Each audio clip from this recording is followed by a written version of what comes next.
Chapter 17. Travis hadn't been jittery about a girl in over a decade. In fact, his last real earth-shattering attraction had been in the 10th grade, a senior, Anna, who always smelled like strawberries and hair straighteners. She'd been so hot he could barely speak around her. These days, he felt like his 10th grade self around Amara. It was hard to play it cool, to keep running with the ball. She unraveled him, made him loose and wobbly. Waiting for her to show up for her workout the next day dragged by, each second fully felt and logged. It didn't matter how many times he jacked off either, he needed her in front of him. Smiling up at him, those dark umber eyes twinkling, the sweet dimple the most reassuring sight of his life. And he'd take that round ass into his hands, smooth his way around her hips and over rock-solid thighs. Travis. He blinked a few times, shaking himself out of the reverie. Maya poked her head into his office, where he'd been preparing paperwork for a grant proposal. Sorry, what's up? Amara's here. She lifted a perfectly shaped brow. Asking for you. Oh fuck. I lost track of the time. He shot to his feet and bolted past her through the doorway.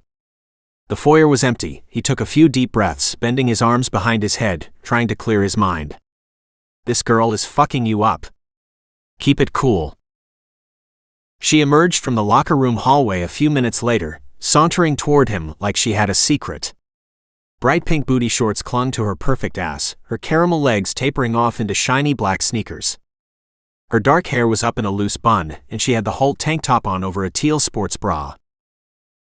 Hey you. He nudged her as she came up to him. Long time no see. An eternity.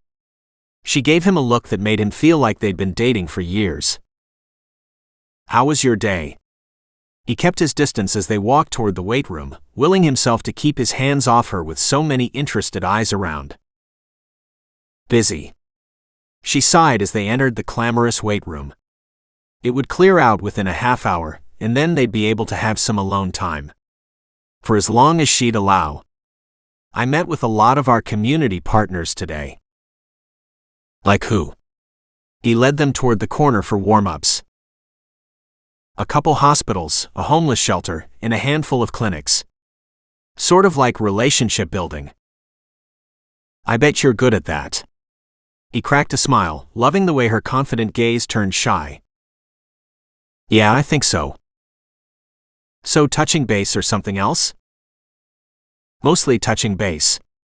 But a couple are new outreach, people I contacted, because I want to implement more liaisons in the community. She sat down on the soft mat, focused on something on the horizon. I want to funnel more women our way. The ones who need it, I mean. I feel like we can be doing more. Travis got to his knees in front of her, leaning back on his heels. Her words echoed his confusion. You guys do a lot already though, right? Yes, but when we're talking about women leaving dangerous or fucked up situations, the more outreach the better, right? Her gaze drifted over to him. Are you doing enough outreach with the gym? The thought had been haunting him since Amara had come into the picture. You're right. And by the way, tell me when to show up for those self-defense classes we talked about. We're on board. You just need to say the word. She gave him a shy smile. Thanks, Trav. And anything else too. I've been thinking about doing more. And I should be. I guess I thought it was enough helping people get fit and kicking out the wrong sort of guys here and there. She softened. That's good work. But with how I grew up, it's not enough. He squeezed her knee. I at least owe it to my mom to be doing more. She sighed, looking over his shoulder. Trying to make me cry before our workout? He laughed. Maybe. What am I starting with? I want to stretch you out. His hand covered her ankle. And only because if I don't touch you right now, I'll fucking freak out. She giggled. Hey, trainers know best. Lie on your back. I want to stretch your hams. I bet you do. He let out a small laugh, bending her leg at the knee, pushing the knee toward her chest. He placed his other hand on the exposed back of her thigh, far higher than he normally would. The heat of her body clouded his mind. If only he could move that hand higher up. Feel good? Phenomenal. I think the stretch works better if you kiss me too, though. He glanced around them. The gym was clearing out a little, but most of the clients were on the far side. Yeah, I think I remember learning about that. You should probably do a sit-up to extend the spinal curve. To extend the spinal curve. Eyes twinkling, she did a sit-up. Their lips met briefly, tenderly. Oh wow. What a good extension. You were right. Their workout progressed, fun and flirty, each one finding new and creative ways to bend the rules. When the last person cleared out of the weight room, he offered Amara a hand to sit up. I'm gonna go tell Maya she can go home, he said as she popped to standing. Hang out in the locker room. When everyone's gone, I'll join you. She lifted a brow. On the women's side? I'm a rebel. You're the owner. You do what you want. She winked, shoving playfully at his shoulder. I'll see you in there. He watched her saunter away, fascinated by her sexy, stocky build. She was petite yet strong, a 5 feet 5 inches powerhouse with thighs that could bring him to his knees. Most guys were all about the tits or ass, and for him, well, it was about every part. And Amara knocked every part out of the park. He let Maya go, about 15 minutes earlier than normal. Waiting at the front desk, he watched the clients file out for the evening, nodding their way or shouting a gruff piece. When the last patron hurried by, Travis deadbolted the front doors and booked it to the men's locker room to double-check it was empty. And then he went to his office to grab the last implement for the evening, a condom. Whistling, he headed for the women's locker room. He pushed open the door and peered inside hesitantly, heart racing. He'd been waiting for this chance for too damn long. And though his nerves rattled, part of him worried he'd eat her alive like a starving wolf. Because as far as he was concerned, Amara was nourishing. And he hadn't had that for a long, long time. Amara faced away from him, standing in front of a row of lockers. Her ass cheeks, round and shiny in the bright locker room lights, hung out of a lacy pink thong. His breath evaporated. The creaking of the door made her turn around. There you are. Her voice came out a pretty purr, her head lowering. I needed your help. He cleared his throat, trying to jumpstart his mind again. Well, thank God I showed up. He paused, listening for noise. Are we alone? She nodded. Last lady left about 10 minutes ago. Now take your clothes off. He lifted a brow, pleased by the directive. Yes, ma'am. He tugged his shirt off, tossed it aside, and then shimmied out of his black mesh shorts. His cock pressed against black boxer briefs, almost fully hard from the sight of her. She bit her lip, gaze careening up and down his body, her long black tresses freed from the bun. Now sit down. She pointed to the wide bench behind her. He obeyed eagerly, watching with wide eyes as she positioned herself out of arm's reach. I started to change into my work clothes, she explained. Her heavy breasts peeked out of a black satin bra. But then I realized we should probably take a shower here.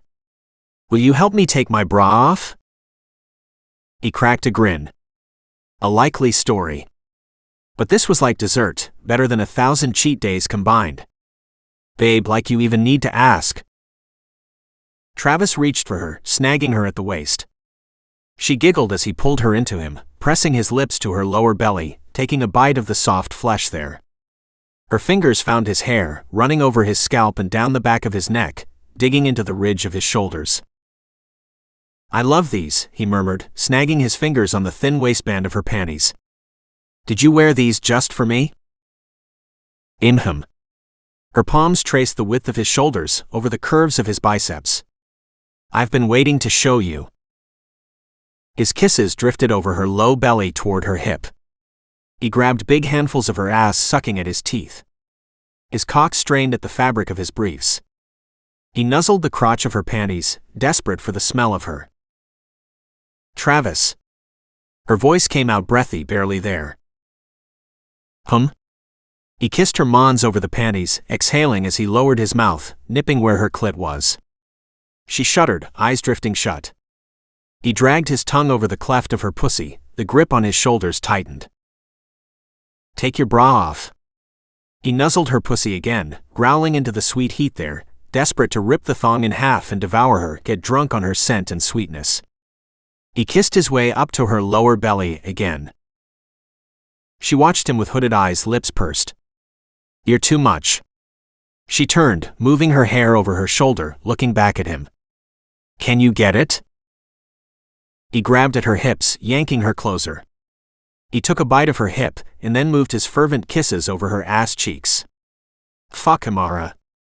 He bit at the tiny strip of pink fabric, pulling at it with his teeth. "Easy, tiger. Don't eat my panties." "I won't. I'll eat what's under them." She swayed, and he caught her. "Seriously, when you talk like that, I almost pass out." He laughed, smoothing his lips over her right hip. "When I look at this ass, I almost pass out. Damn girl." She wiggled it in front of his face. "You like that?" He smoothed his hands over her ass cheeks, along the crests of her thighs. "More than I can fucking explain." "Maybe this will help." She sat on his lap, looking back at him with pure mischief on her face, settling into place over his cock. "Definitely." He moaned, grabbing at her hips, rocking beneath her. His breath came out short, heated. He was seconds away from losing his shit. She rocked on top of him, gyrating her hips in a way that told him she'd know exactly how to ride him, exactly how he liked it. "Oh fuck." He steadied her, drawing deep breaths. "Babe." He brushed his lips over her bare shoulder, hands snaking around her waist, over her belly, up to the lush roundness of her breasts. "Go easy on me." "I should say the same to you." He unhooked her bra, letting the straps fall over her shoulders and down her arms, admiring the view of her from behind. Dark locks over one shoulder, the curve of an expectant smile, her brown shoulder arcing from neck to bicep. He tossed the bra aside, cupping her breasts in his hands. She moaned, tensing beneath him. He tweaked each nipple, then let a hand drift down between her legs. He slipped his fingers over the fabric covering the cleft of her pussy, inhaling sharply when he found her soaked. He rubbed his fingers back and forth over her clit lightly, drawing circles around it like it were a treasure map. Her breath hitched, and she clutched at the arm holding her breast. "Oh, Travis." "Yeah?" He grazed his thumb over the tight nub, letting his other fingers drift down to the sopping panties, dancing over her entrance. "I want to get in here." She whimpered, and he took it as his blessing. He dipped in 2 fingers, probing the slippery folds, finding the tight, needy clit, and pinching it, caressing it, breathing hot into her shoulder as he worked her. She tensed and moaned low, hooking her feet around his ankles. He sneaked a finger into her pussy, plunging deep, as far as he could go, nearly losing his mind when he felt how hot and tight she was inside, nearly coming from just the idea of pushing himself inside her. Her grip on his forearm tightened as he returned to her clit. Tweaking her nipple with his other hand, he played her like a fine instrument, lavishing attention on her clit, soft and then pulling back, tweaking each nipple in turn, biting at her shoulder when he thought he couldn't take it anymore. Her breath hitched again, and she cried out. "Oh, Travis. Travis, oh my God." He worked her harder, pumping his fingers in and out of her pussy as she came undone on top of him, a whimper turning into a moan. She tensed and groaned, falling against him, laughing softly. He kissed her neck, nuzzling against the side of her face. Now that was fucking hot. She acquiesced into his arms, and he hugged her from behind, resting his chin on the top of her head. Hot doesn't even cover it. She gripped at his forearm, eyes drifting shut. "Hope you're ready for round 2. He grinned like the devil when her eyes met his. Chapter 18. Amara's insides were jelly. Travis had rocked her into an orgasm so satisfying that it might remain at number 1 for the rest of her life, and they hadn't even truly fucked yet. He's too good. She sat up and stood, turning to face him. Lowering herself so her breasts grazed his face, she straddled him on the wide bench. Is this what you had in mind? His face darkened, and he jerked his head into a nod.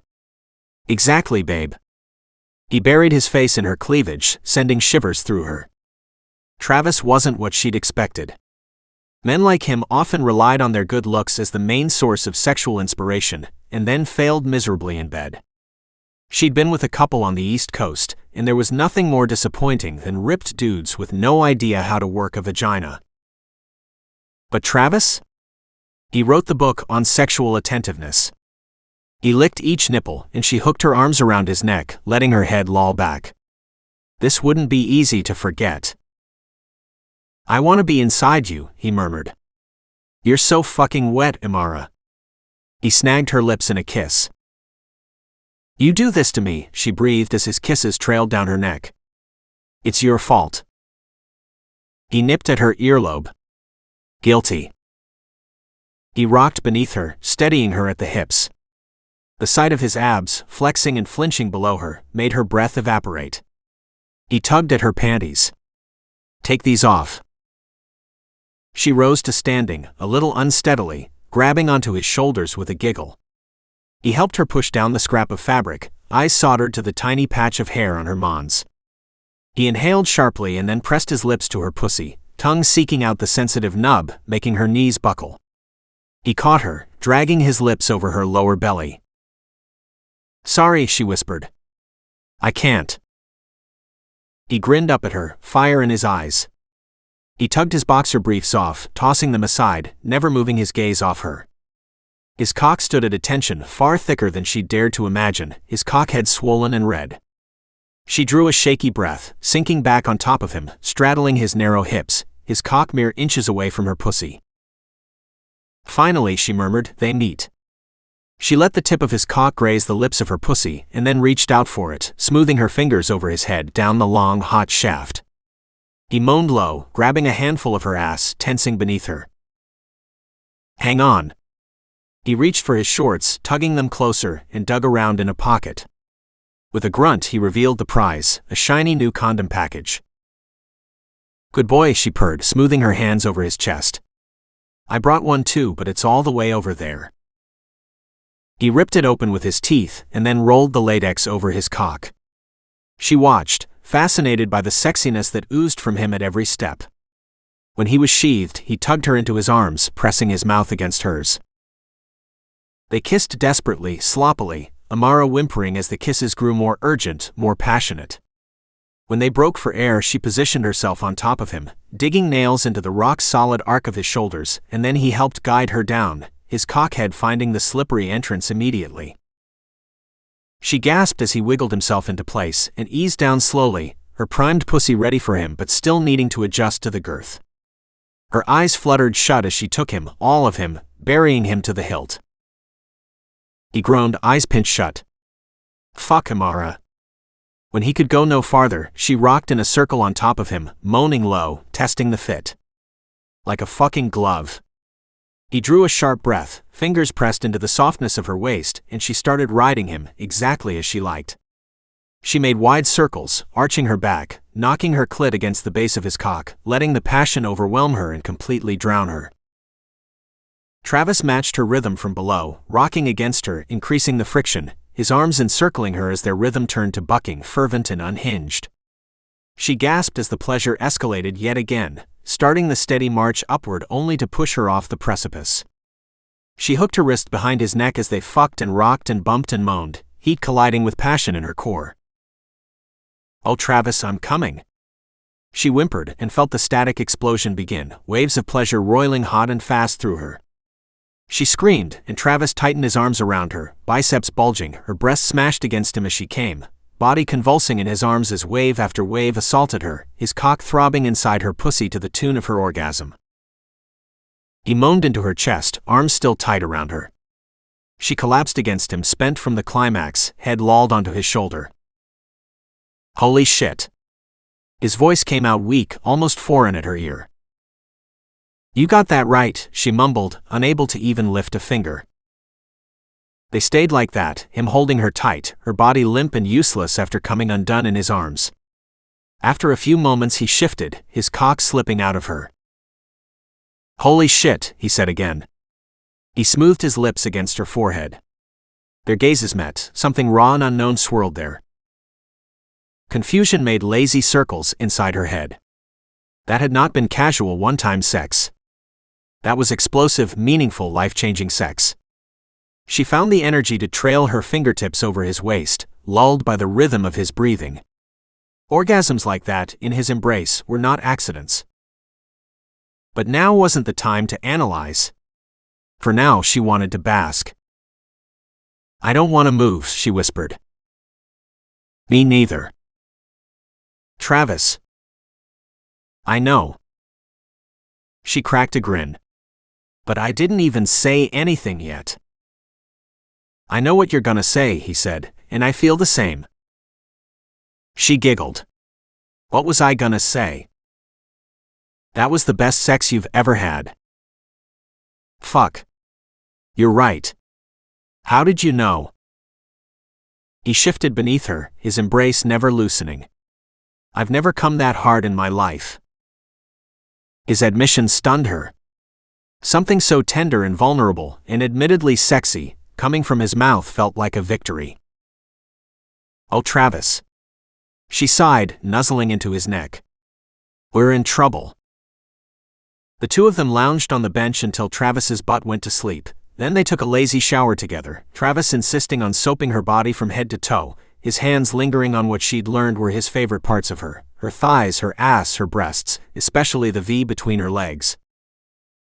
She allowed the reverie until they'd both redressed and let themselves out of the eerily empty gym. Outside in the crisp night air she finally pulled her phone out, 2 missed calls from Eddie. "I put this on Do Not Disturb for a reason." She sighed, looking at a message he'd sent during their night. "Mar, where the hell are you? Is everything okay?" She typed out a quick response, "I'm fine. I stopped by a diner after the gym to grab tea with a friend," and pocketed the phone, hopeful that Eddie wouldn't probe further. Travis checked his phone and sniffed. "He called me too." He grimaced. "I should get going." She smiled up at him, smoothing her hand over the wide planes of his chest. "Thanks for an amazing evening, Travis." He cracked a grin. "I should be thanking you. Or maybe not. I won't be able to think of anything else." "Not the first time I've heard that." She winked playfully. He nuzzled her neck, growling as he took a small bite of the flesh there. She shivered. God, she could get used to stuff like this. If only it were an option. "Drive safe." He pushed her gently at the hips, eyes lingering on her eyes. "Text me when you get home." She bit back a smile, pleased with the concern, pleased with the tenderness, pleased by fucking everything Travis had to offer. "I will." She blew him a kiss as she climbed into the SUV. He mimed catching it in the air and swallowing it. Giggling, she pulled out of the parking lot and into the night traffic. Visions of Travis scorched through her. As if she'd been branded for life. Travis whistled damn near all morning the next day. Amara was in the back of his mind throughout everything, from brushing his teeth to training MMA league hopefuls, to leading a staff meeting. They'd exchanged texts from the second they woke up, her sweet and quirky messages sending him into the stratosphere. By noon, he was dying to see her again. "You comin' tonight, right?" He sent off the message as he waited for Eddie to show up. Her schedule dictated his now, when he'd leave the gym, when he'd return. It was sorta weird, but also sorta right. "I'm working that out now, actually. I might not be able to." He creased his brow, checking the time. He had to see her today, needed to. Even if it was for a moment. Shit, for real? "There's a fundraising meeting I just found out about. I think it'll be most of the evening." His heart sank. He pocketed the phone. he was a little too disappointed for his taste. Needed to let it cool before he responded. As though on cue, Eddie walked through the door. The perfect way for Travis to forcibly clear his mind, staring the only roadblock to Amara right in the face. The friends high-fived and ragged on each other per usual, and by the time Eddie was warming up in the weight room, he had a shit-eating grin on his face. "You look like you have a secret," Travis said. "Maybe I do, maybe I don't." "Spill it already. If you look at me any more like that, I'm gonna feel weird." Eddie laughed. "Your boy Eddie is moving up in the world." He grunted as he finished a set of sit-ups. "I'm going over to Lisa's house tonight. All night." "Damn, brother." Travis pressed his palms into the wall, using the angle to stretch out his calves. "You got your first sleepover." "Yeah, but without much sleep in." Eddie cackled, then launched into his push-ups with more zest than Travis had seen in a while. The possibility of pussy could inspire a man to new heights. Or new lows. Travis's fingers twitched as he fought the urge to text Amara. With Eddie out of the apartment for the night, she could visit him, undisturbed. Golden. And he wouldn't have to wait until tomorrow to see her, which seemed impossible anyway. He wanted to see her 3 hours ago. He wanted to wake up with her, in his arms, in his bed. After last night in the locker room, he wanted all Amara all the time. Eddie's workout breezed by, and once his friend had high-fived his way back out of the weight room, Travis called Amara. She picked up after a few rings. "Wow, a daytime call? This is getting serious." "I wanted to hear your voice." He strolled down the wide hallway of the foyer, a grin overtaking his face. Nobody was near enough to eavesdrop over the background clatter of voices and sneaker scuffs. "You miss me already?" He paused, trying to keep the words from escaping too quickly. "Maybe I do." She laughed. Goosebumps erupted on his forearms. "Well, you're gonna have to miss me a little bit longer. This fundraising meeting starts after work, and I probably won't even get out of here until 8.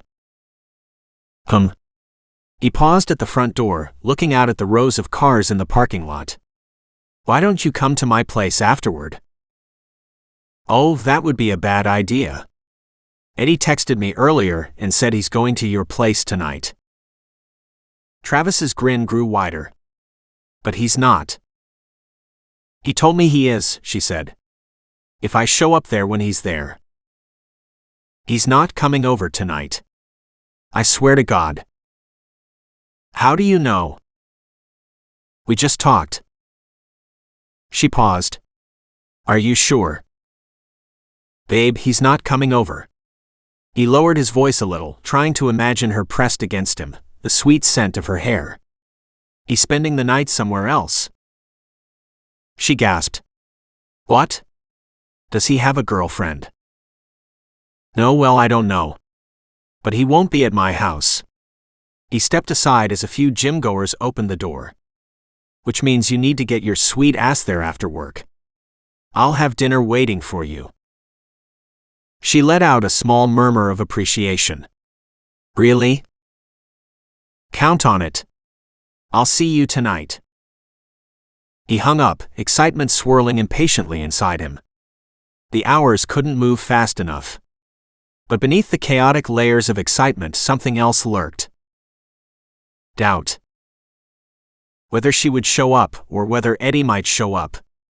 Either one would be fatal to his master plan of diving deeper into this sizzling connection with Amara. He just hoped that Amara felt the same wild intensity burning inside her. It was the only thing that made sense to follow. As long as Eddie stayed in the dark where he belonged. Chapter 19. Travis wanted to wow Amara, but in a subtle way. Something that said, "Look, I tried," without overstating it. Baking salmon at home would be overstating it. He almost never used his oven. But Vietnamese takeout from a trendy, organic restaurant. A little upscale, but still casual. He picked up 2 brown paper bags full of food on his way home. The wafting smells so good, he almost broke down and tried some of the locally famous pho early. He planned his pickup around the time Amara estimated she'd be leaving downtown, so he'd arrive to his apartment only a bit before she did. At home, he'd managed to set out the various boxes of food alongside some napkins and plates by the time Amara knocked. His belly flopped, real nervousness there, like a teen all over again. He pulled open the door with a smile. Amara's sexy smirk greeted him. "Hey you." He slid a hand around her waist and then pulled her inside. He kicked the door shut, grounding her with his hands over her hips. "This is a nice welcome committee," she murmured, sliding her hands over his chest. He dipped down and pressed his lips to hers, gentle kisses turning hungry, urgent.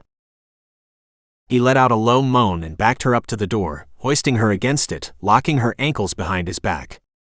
She giggled, eyes swirling dark and mischievous. "You seem pretty hungry," she murmured as he lavished kisses over her neck, down to the tantalizing cleavage peeking from underneath the unbuttoned top of the work shirt. "Starving," he said, tugging at the black tank top strap beneath her button-up. "But not for the dinner I brought home for us." She rubbed her hands over his shoulders, down the ridge of his spine. He cinched her closer, grinding his cock against her. "So you want to have dessert first?" Her voice came out a throaty purr. "Yes, please." He snagged her in a kiss, tugging gently at her bottom lip. When they parted, he pressed his forehead to hers. "I want you right here." The delight in her face was the only answer he needed. He let her slide to the floor. "Stay right here. I'm gonna go get what we need," and raced to the bathroom to grab a condom. When he returned, she was flushed and tugging her pants off. The sight of her in an unbuttoned top and panties nearly sent him to his knees. "You are too sexy," he growled, tugging his sweatpants off. His cock tended the black boxer briefs. She cooed and reached for it, rubbing the curve of her palm over his cockhead. He sucked at his teeth, relishing the jolt of pleasure. "Let me see him." She rubbed him through his underwear, then tugged at the elastic waistband. When she freed his cock, it strained hard and eager up to his lower belly, throbbing already from the merest brush of her skin.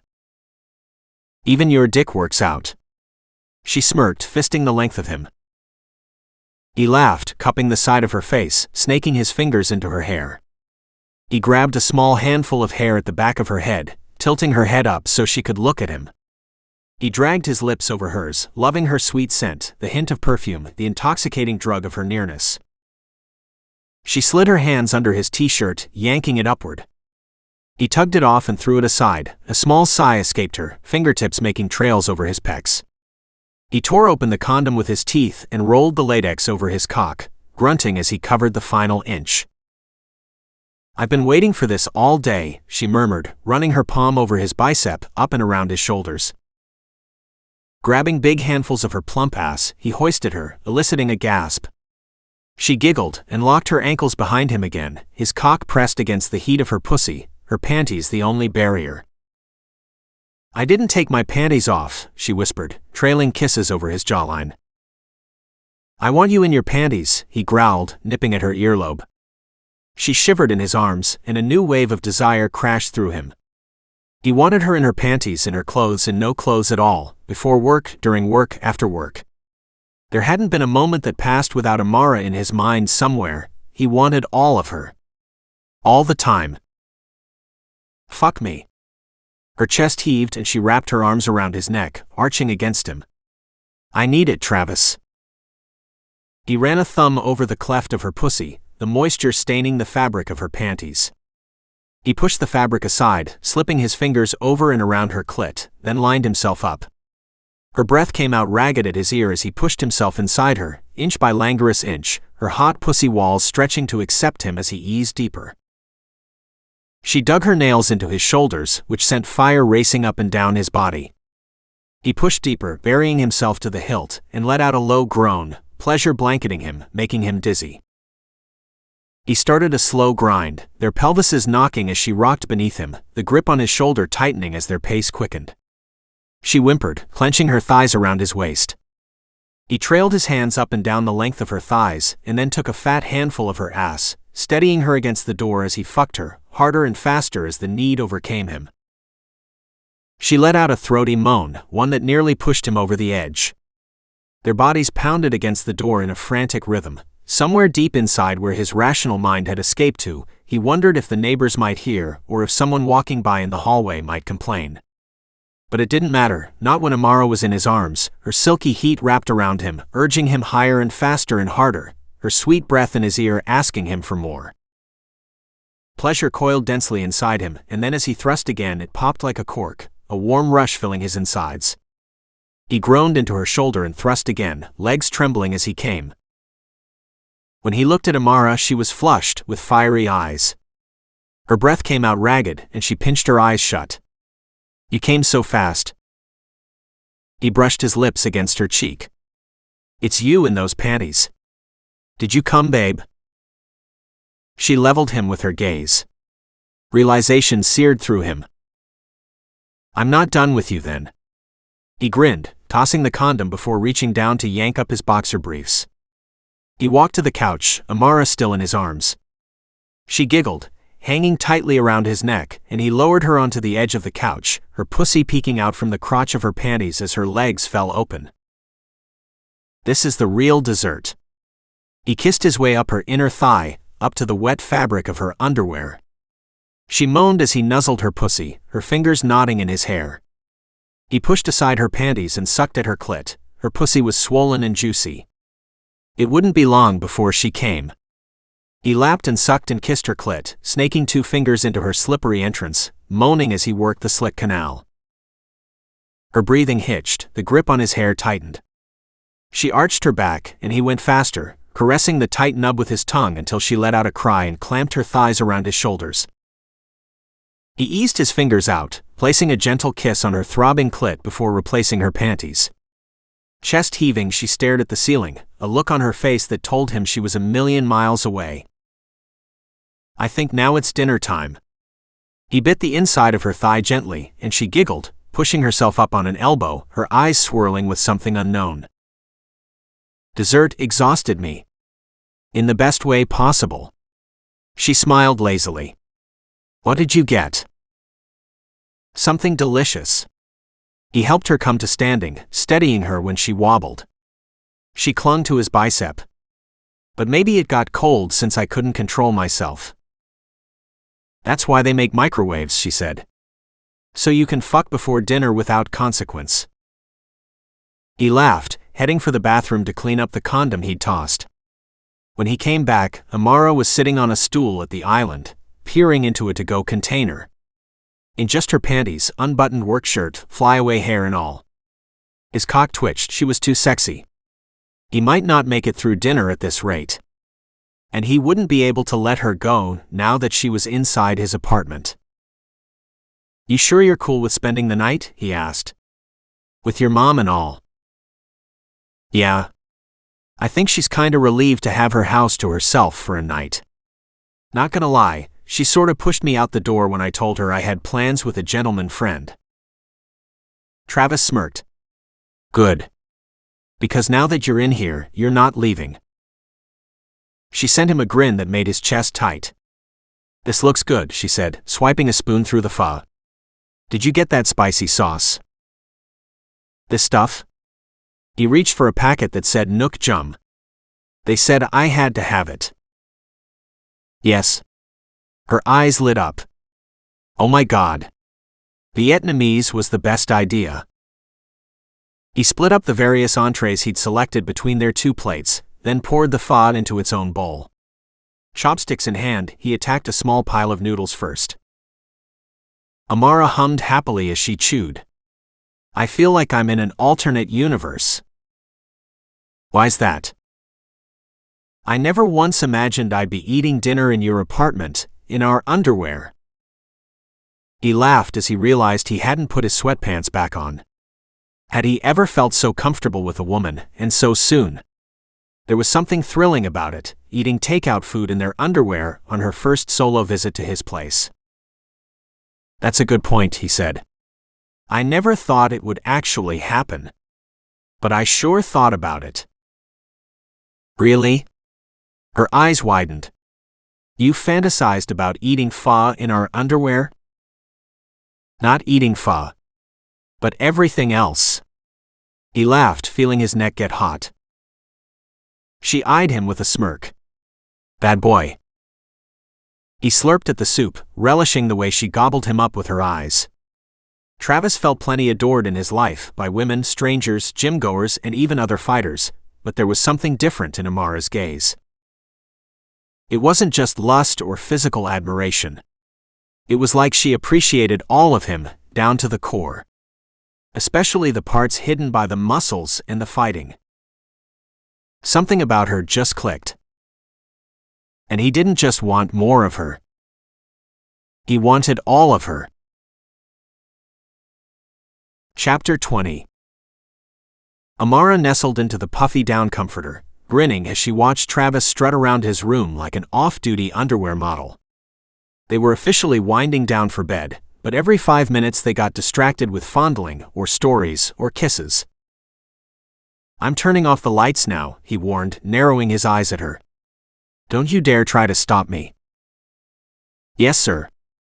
She giggled, happiness making swift paths through her body. Of all the nights in the history of hookups, this had been the best. The most fun. The most romantic. The most unexpected. And she should be going home right now. Packing up her things, thanking him for a great night, waving him off with excuses about how early she had to be up. That's how she normally did nights out with guys anyway. But Travis made her eager to actually stay. Which meant the brick wall of her heart was slamming down like a prison gate. This is supposed to be a fling. A one and done. But already they defied the rules for simple fuck buddies or sex flings. It almost felt like they were dating, which was impossible. Now more than ever, she needed to stay single. Keep that mingle life alive. Something about him made her feel a little too comfortable. Like she could snuggle in and stay forever. And it just made her want to dig her heels in. To prove that she didn't need these comforts. To keep Travis on the sidelines. So all she had to do was leave. Just get out of bed, pack up her shit, and go. Travis flicked off the lights and eased into bed, clad in only his boxer briefs, illuminated by the moonlight streaming through the large bay windows in his bedroom. He didn't have curtains over them, which Travis had explained held him accountable to following the rhythms of the day. He pulled her into his arms, burying his face in her hair. She relaxed against him, hooking her foot around his ankle, sealing their bodies together at as many points as possible. Leaving was no longer an option. She smashed her breasts against his chest, looking up at the outline of his jaw in the weak moonlight. But these comforts were nice. As long as it stayed infrequent. That was the compromise she could make with herself. Indulge, but on her own terms. It's time for bed. She trailed her lips along his chin. Just reminding you. We have early mornings and a shit ton of responsibility. He squeezed his arms more tightly around her waist. Absolutely no horseplay allowed in this bed. She laughed, loving the Travis gems, like his intermittent surprising vocabulary, and the way he would sometimes belly laugh at her jokes. Shouldn't we horseplay if this is the only chance we get? What do you mean? He rubbed his chin against the top of her head. Don't tell me this is the last time you're coming over. With Eddie, I mean. It'll be hard to get over here. Who knows when he'll be out of the house overnight again? She was picking up the thread from earlier, checking out a suspicion. Oh, he'll be out plenty. If all goes well tonight, which I'm sure it has. She grinned. So he's seeing somebody. Travis paused. Well, I mean. Admit it. She squeezed his sides. He's got a girlfriend. Not yet, at least. Aha. I knew it. He doesn't tell me this shit. I'm pissed.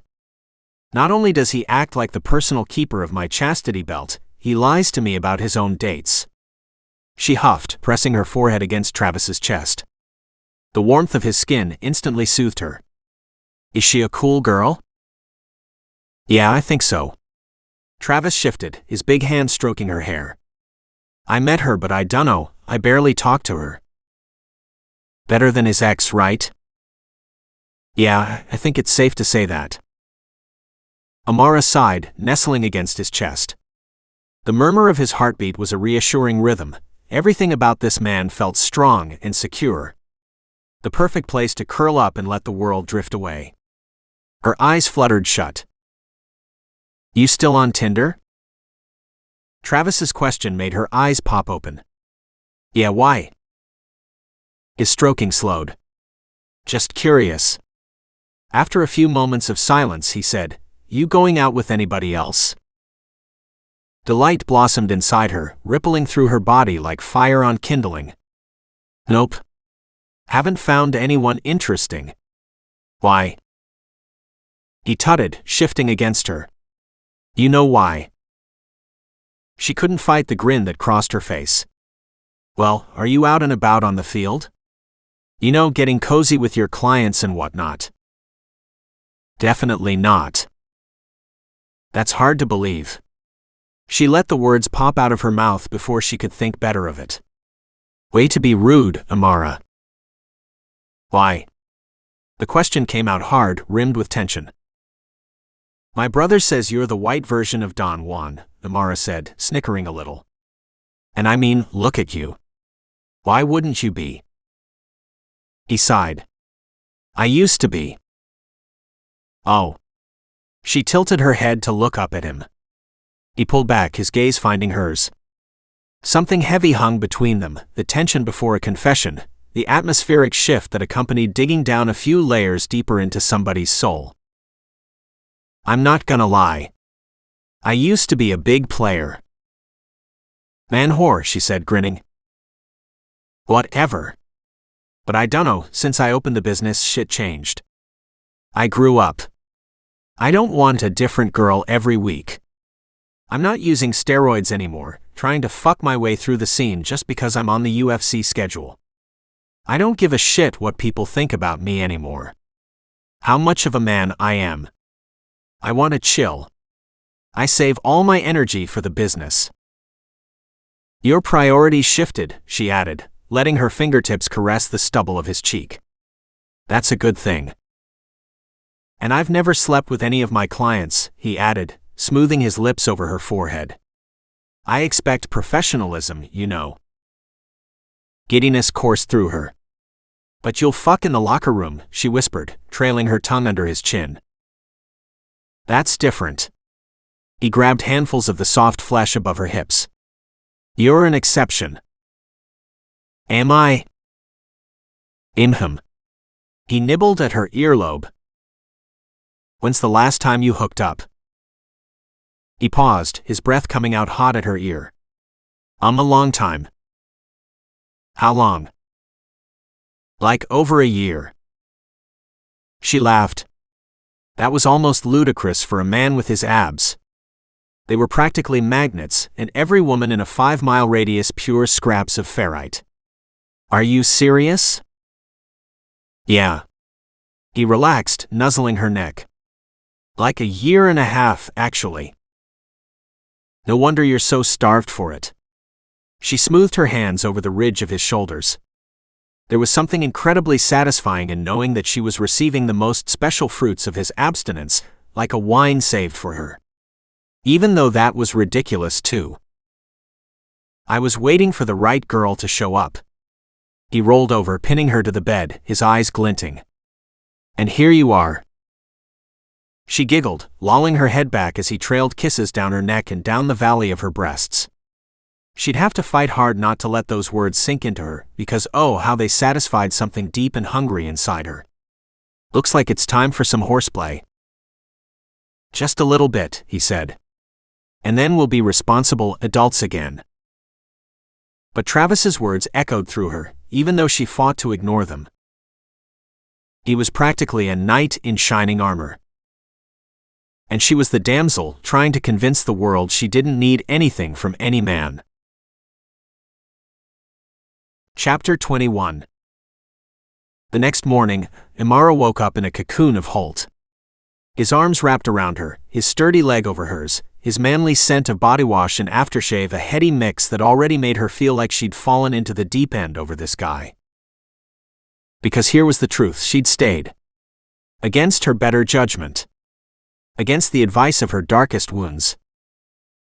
Her alarm buzzed softly on the nightstand. She extracted an arm from her delicious warm cocoon to hit snooze.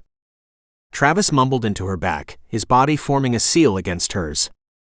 She shivered in his embrace, loving every bit of waking up in his arms. She'd slept like a rock next to him, not plagued by any of the anxieties she'd had with previous lovers. With Travis, it felt natural, as if they'd been doing this already for years. Travis grunted, releasing her as he pulled away to stretch and yawn. She turned onto her side, blinking up at him.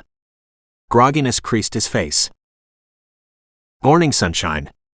She dragged a fingertip along the hard line of his clavicle. If only they could stay in bed all day, legs wrapped around each other, whispering and giggling, until hunger drove them to find food. He grumbled something and moved his arm beneath his head, eyes drifting shut. She took the opportunity to observe him, really drink him in. His eyelashes fluttered against his cheek, dark blonde eyebrows knit together like the afterthought of being angry. His stubble was more pronounced in the clarity of morning. Dark bristle, some glinting blonde as he shifted, dotted the chiseled landscape of his jaw.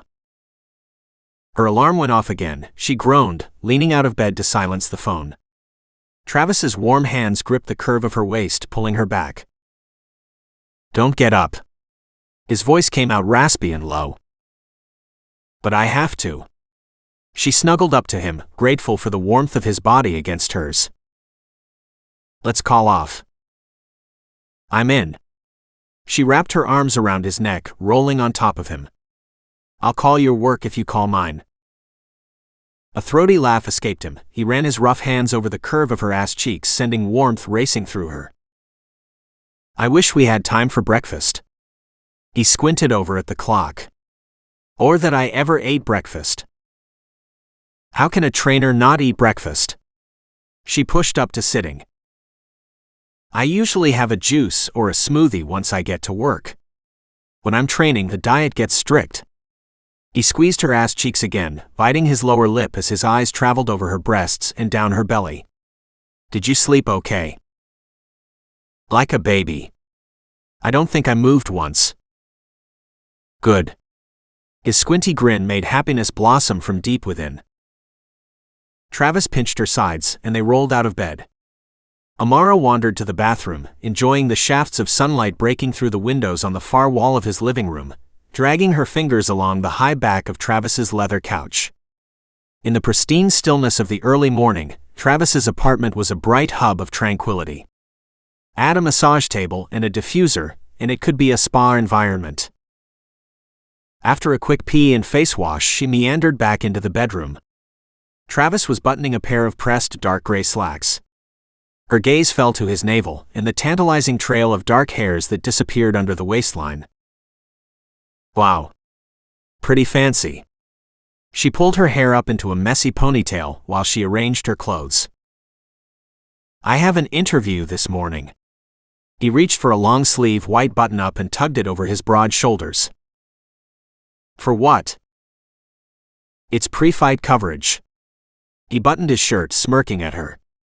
Gotta get the world riled up. Every time he talked about the fight, she could feel the pride oozing out of him. Part of her wanted to be rooting for him, but another part was militantly neutral. Whenever he talked about the fight, all she could think of was her father's zeal for the sport. The random nights he'd turn the living room into a raucous scream fest as he rooted for his fighter. When is the fight? 2 weeks. We'll be doing other interviews along the way. This is the first. She stepped into the pleated black work pants she'd brought. You gonna come to the fight? The question made her freeze. Going to his fight equaled support. What was she, the doting girlfriend now? Travis must have caught wind of her hesitation because he added, I was gonna give Eddie a ticket. I can give you one too. She focused on buttoning her pants, trying to find the balance between polite and hell no. I don't know. What time is it exactly? Around 7. It's on a Saturday night. Wouldn't that be a little suspicious? I mean, I never go to fights. If I went, he might think. Travis shrugged, disappointment streaking his face. Maybe yeah. She watched him for a moment as he adjusted the cuffs of his shirt, wondering if she should say more. She'd hurt him, maybe. It was hard to tell. They weren't anything, so it wasn't like he could expect her to start attending all his events like a lovesick girlfriend. Besides the fighting thing, it just wasn't her world. It seemed so obvious. So why couldn't he tell? She tugged on a fitted short-sleeve button-up and topped it off with a sleek black jacket. As she slipped into kitten heels, the sight of him stole her breath. A few pieces of longish blonde hair slipped out from behind his ear as he adjusted his belt. The man was pure angles and muscle, a paragon of human discipline. She admired him at the same time she was confused by him. Why did she want him so badly? The one-and-done approach clearly hadn't worked. Now it was like she needed more Travis all the time. Travis's phone rang, and he answered it deftly. BZ. Amara smiled a little.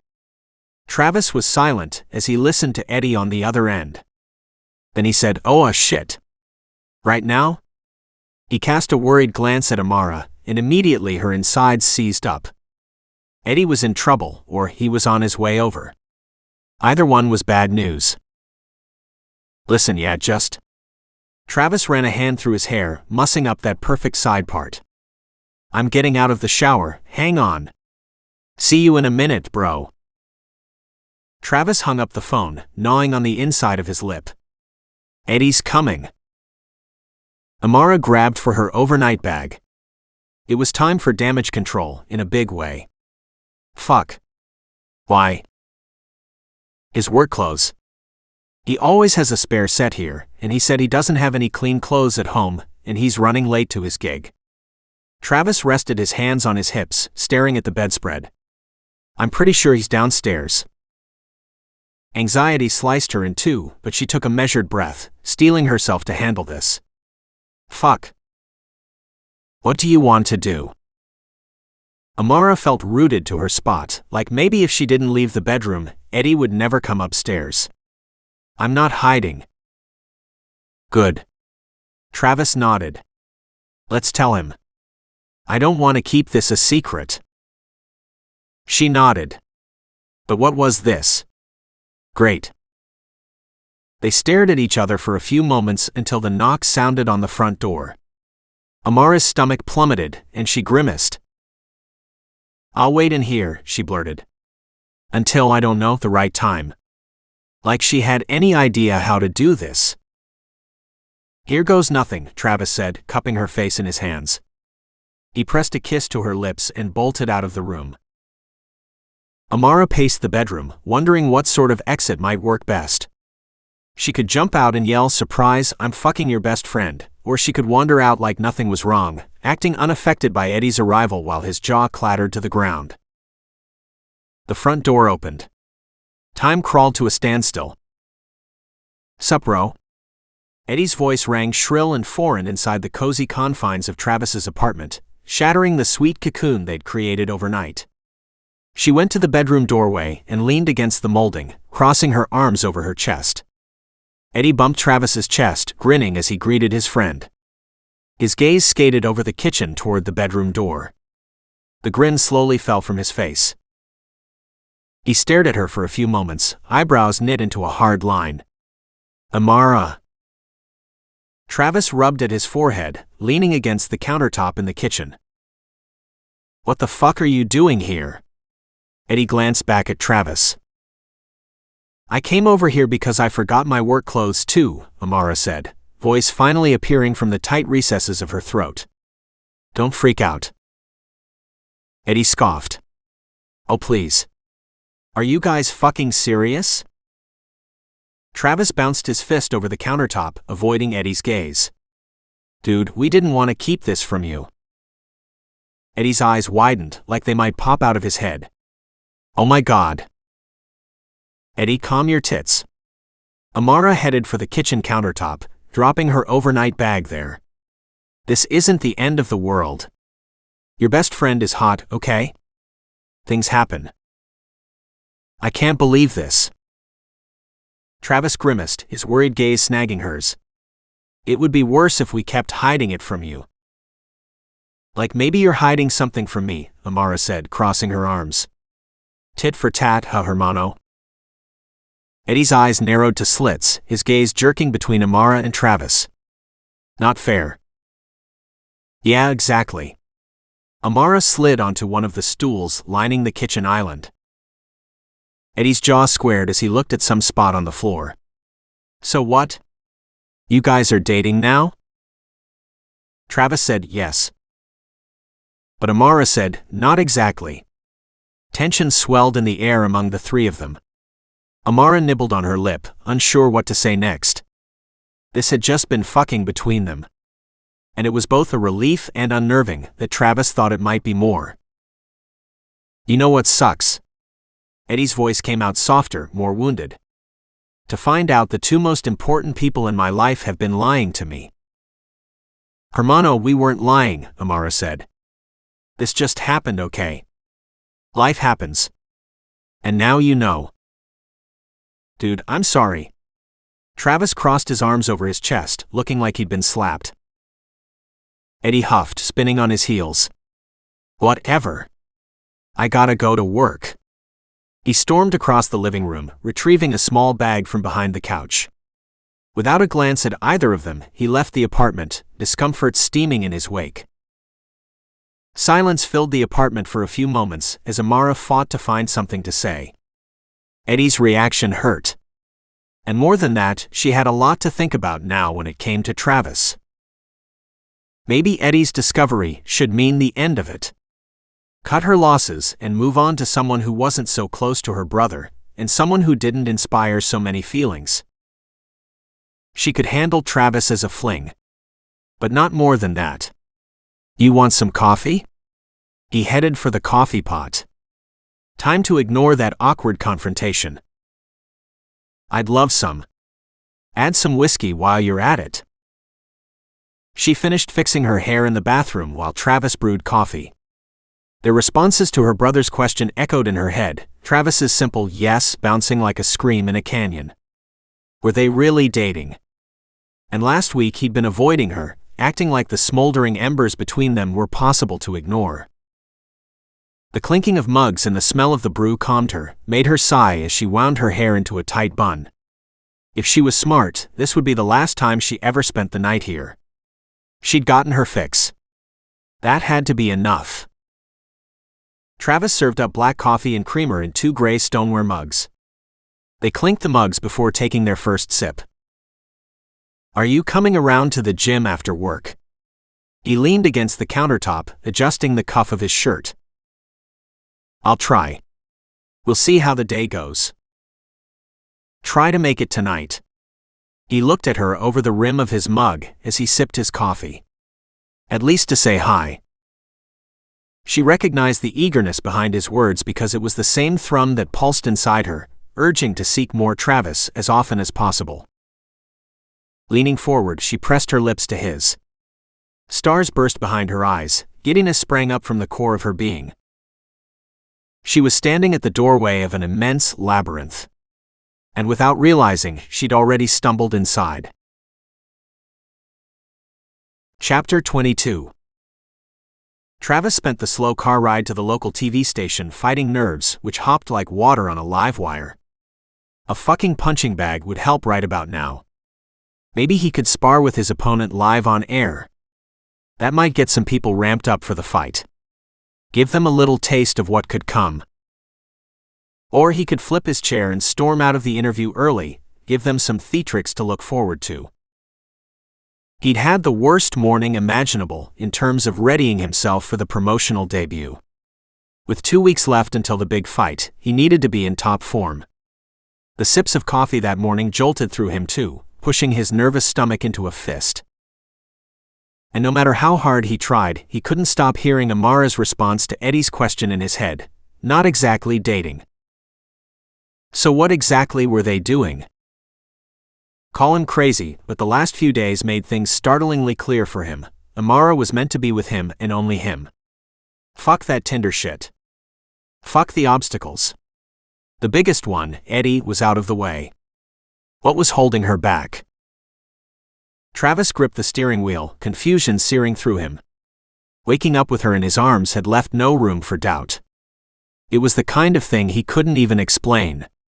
She's the one. And that was some scary shit. He used the Bluetooth in his truck to call Eddie while he crept forward in traffic. It clicked over immediately to voicemail. Probably he'd avoid him today, maybe he deserved that too. He felt like an asshole, but some things weren't meant to be ignored. Like when you fall for your best friend's sister. Travis groaned. God, he'd already wanted to see her again. They'd been apart for a half hour. A text came through, the melodic ding echoing through his car. The mechanized voice read the message in stilted English. Good luck on your interview. What channel? Travis smiled. It had to be Amara. If she'd be watching, he'd be sure to play up the tough guy part. He used the voice commands to send a response with the channel and time of the interview, so she could watch from work. Once he arrived at the studio, a blast of cool, sterile air greeted him in the lobby. He was ushered to the green room, briefed on the segment structure, given a once-over by makeup, and then sent out to take a seat behind a long table facing the camera. He sat on the far left, with the interviewer in the center, and his opponent on the far right. This was the LA headquarters for the premier sports network of the country, with plenty of international reach. Most local news channels would pick it up since Travis was their homegrown hero. At the other end of the table, his opponent sat down, eyes like slits as he looked Travis up and down. Victor Leon, a Bronx-based fighter known for his scrappiness and temper. The tension in the room skyrocketed. Travis tilted his head as a pretty assistant fiddled with the microphone clipped to the button of his shirt. She flushed as she worked, eyes darting up to look at him. "Morning," he said, flashing a grin. She laughed and jerked away. She offered a hand. Travis Holt. He arched a brow. "You have the same name as me." She pinched her eyes shut. "No, I mean. Oh my God. I can't believe I'm meeting Travis Holt. I'm Julia. Oh my God." He squeezed her hand. "This shit never got old. Nice to meet you, Julia. Thanks for the mic job." She scampered away. The interviewer came out to take his seat, clapping him on the shoulder. "Holt. I've been waiting for this day for too damn long." The interviewer was Mikey Rhodes, a seasoned MMA commentator and Sports Network favorite. They'd done plenty of spots together in their careers. Mikey clapped Victor on the shoulder too. He showed no favorites, even though Travis knew he was the darling in the room. Mikey settled into his spot, adjusting his mic. The lights got a little brighter, 4 cameras focused on them. "We ready?" Mikey looked to both of them. Travis sniffed, nodding, staring Victor down from across the table. "Game on." Network music played. Once it dimmed, Mikey launched into a smooth introduction. "Here we are, folks, with the 2 most notorious, nefarious enemies in MMA history. To my right, I have Victor Leon, also known as the Lion Victor, and to my left, Travis Holt, the infamous Heavy Holt. Both are UFC champs, both are in peak physical condition, but only one will win in 2 weeks. Gentlemen, how are we today?" Travis stared at Victor, a snide smirk on his face as he waited for Victor to answer. He couldn't fight the edginess, the theatrics. He loved this part for better or worse. "Go on, Victor. It's okay to admit you're scared." Victor's nostrils flared. "Haven't been scared of you since I whooped your ass 3 years ago." "Oh, you mean the time you got busted for fighting dirty?" Travis laughed, cracking his knuckles. A lot of their fans got heated about this particular spot in their shared history. Lots of emotion on both sides, but Travis's fans were rabid about defending this loss. "Can we get this guy a drug screen on air right now? I'm curious. I just want to see. I don't trust him as far as I've thrown him." You ain't ever thrown me before, pansy. Victor spat. Mikey raised his hands. Gentlemen, there will be no drug testing in today's interview. Let's cool it. Travis held Victor's gaze, scowling as Mikey launched into a brief history of the upcoming matchup and the involved sponsors. When it came to catching up with each fighter, Mikey started with Travis. Holt, you've been doing quite a bit since your exit from the UFC. Can you tell us about your newest endeavor? I've got the best gym in LA, Travis said, smiling at the camera. We're an MMA training camp, but Holt Body Fitness can meet anyone in any stage of their fitness goals. We've got something for everyone, and my stellar clientele proves it. Mikey nodded appreciatively. But it's no secret that the only reason you went that route was because of your injury. Travis hesitated, chest tightening as Victor smiled smugly, leaning back into his chair. It's true, Mikey. Blessings come in all shapes and sizes, sometimes even in the form of ACL tears. He laughed, rubbing his hands together. I found out that at the heart of it all, I'm a businessman. Victor cackled. Then I've already won this damn fight. You'll be softer than butter, Holt. Travis pressed his palms against the tabletop, leaning forward. Go on. I like it when you underestimate me. Makes it easier to win the championship. Victor scowled, and Mikey shifted gears, turning the conversation to him. Travis made a display of clenching and unclenching his fists on top of the table, never breaking his gaze from Victor. People ate that shit up, the tension, the drama, all of it. He had to do it for ratings, for the show aspect of it. The rest of the interview went by in a blur, lots of jabs, questions, and jokes, until Mikey wrapped it up, the sign-off music creeping in quietly. The music rose until the segment producer signaled, and the camera lights switched off. Great segment, gentlemen. Mikey pushed back from the table, grinning at them both. This fight is gonna be a moneymaker.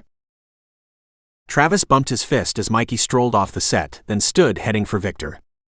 They bumped fists too, Travis nodding at him before heading out. It was always like that, good to smooth it over, to remind both parties this was part of the job.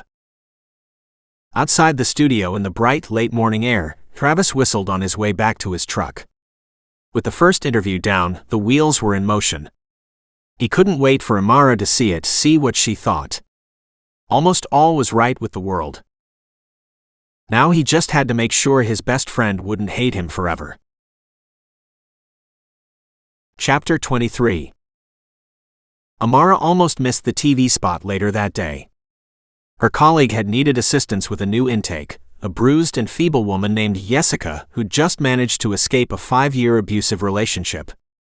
Jessica went through bouts of silence and then extended periods of crying and venting, all in Spanish, as Amara did her best to take notes for her file and comfort the woman.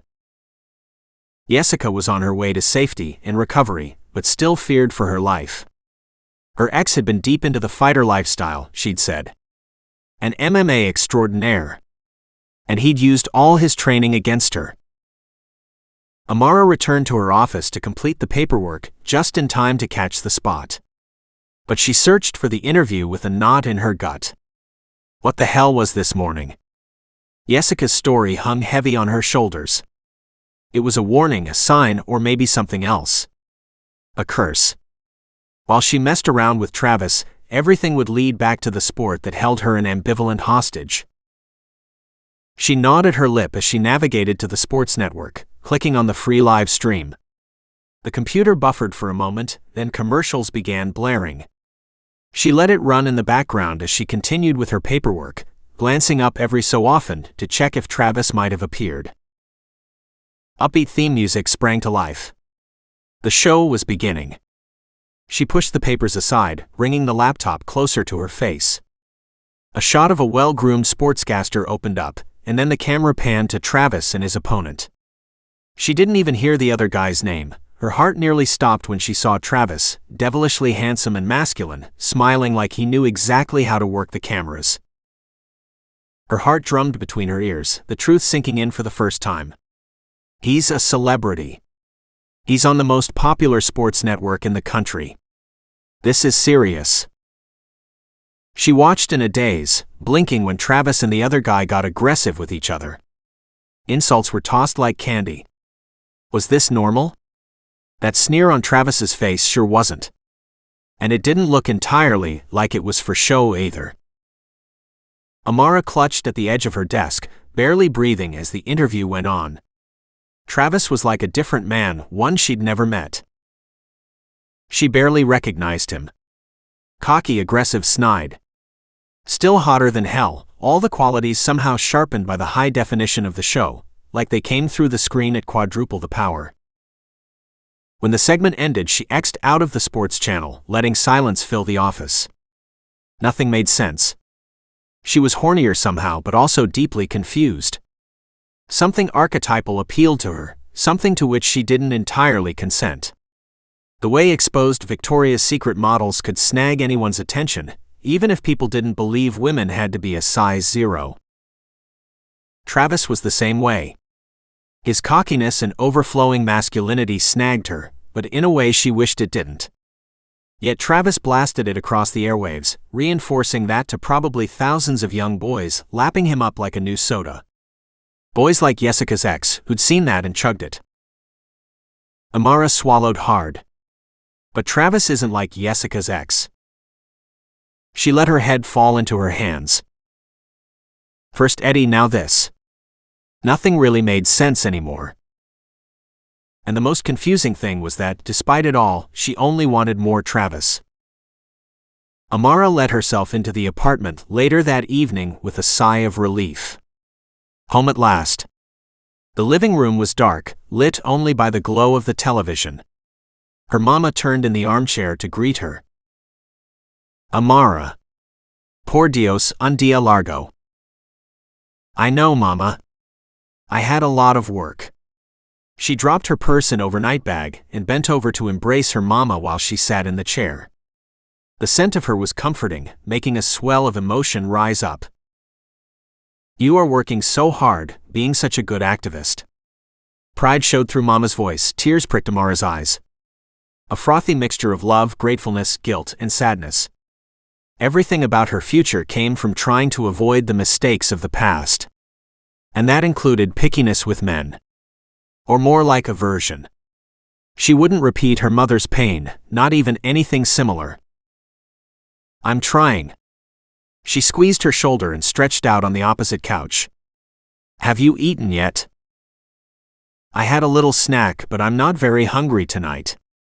Her mother's gaze slid back to the television screen.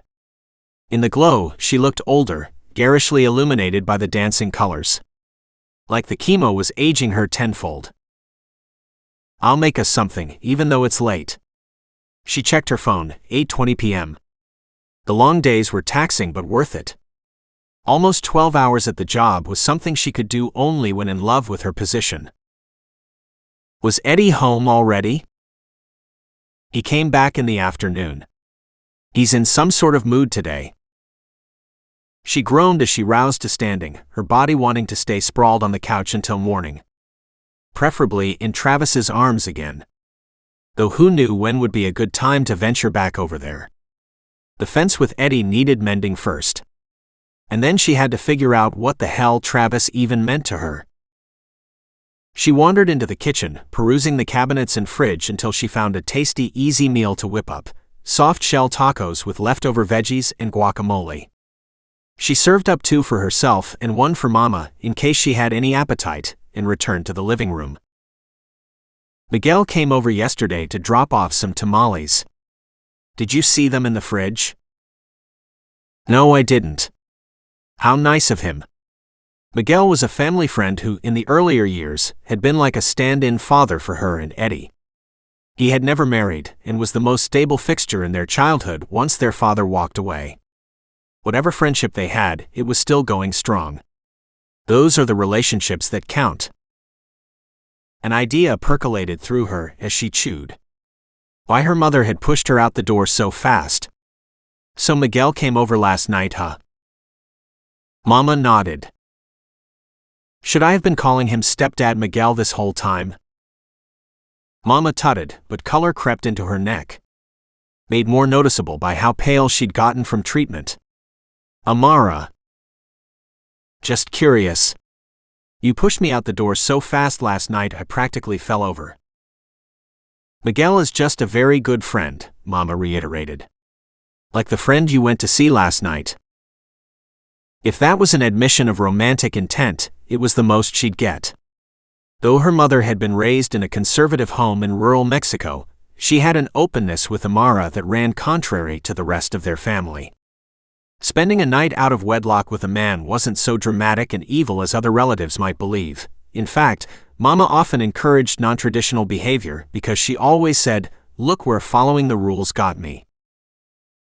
He's a little more than a friend, Amara reminded her.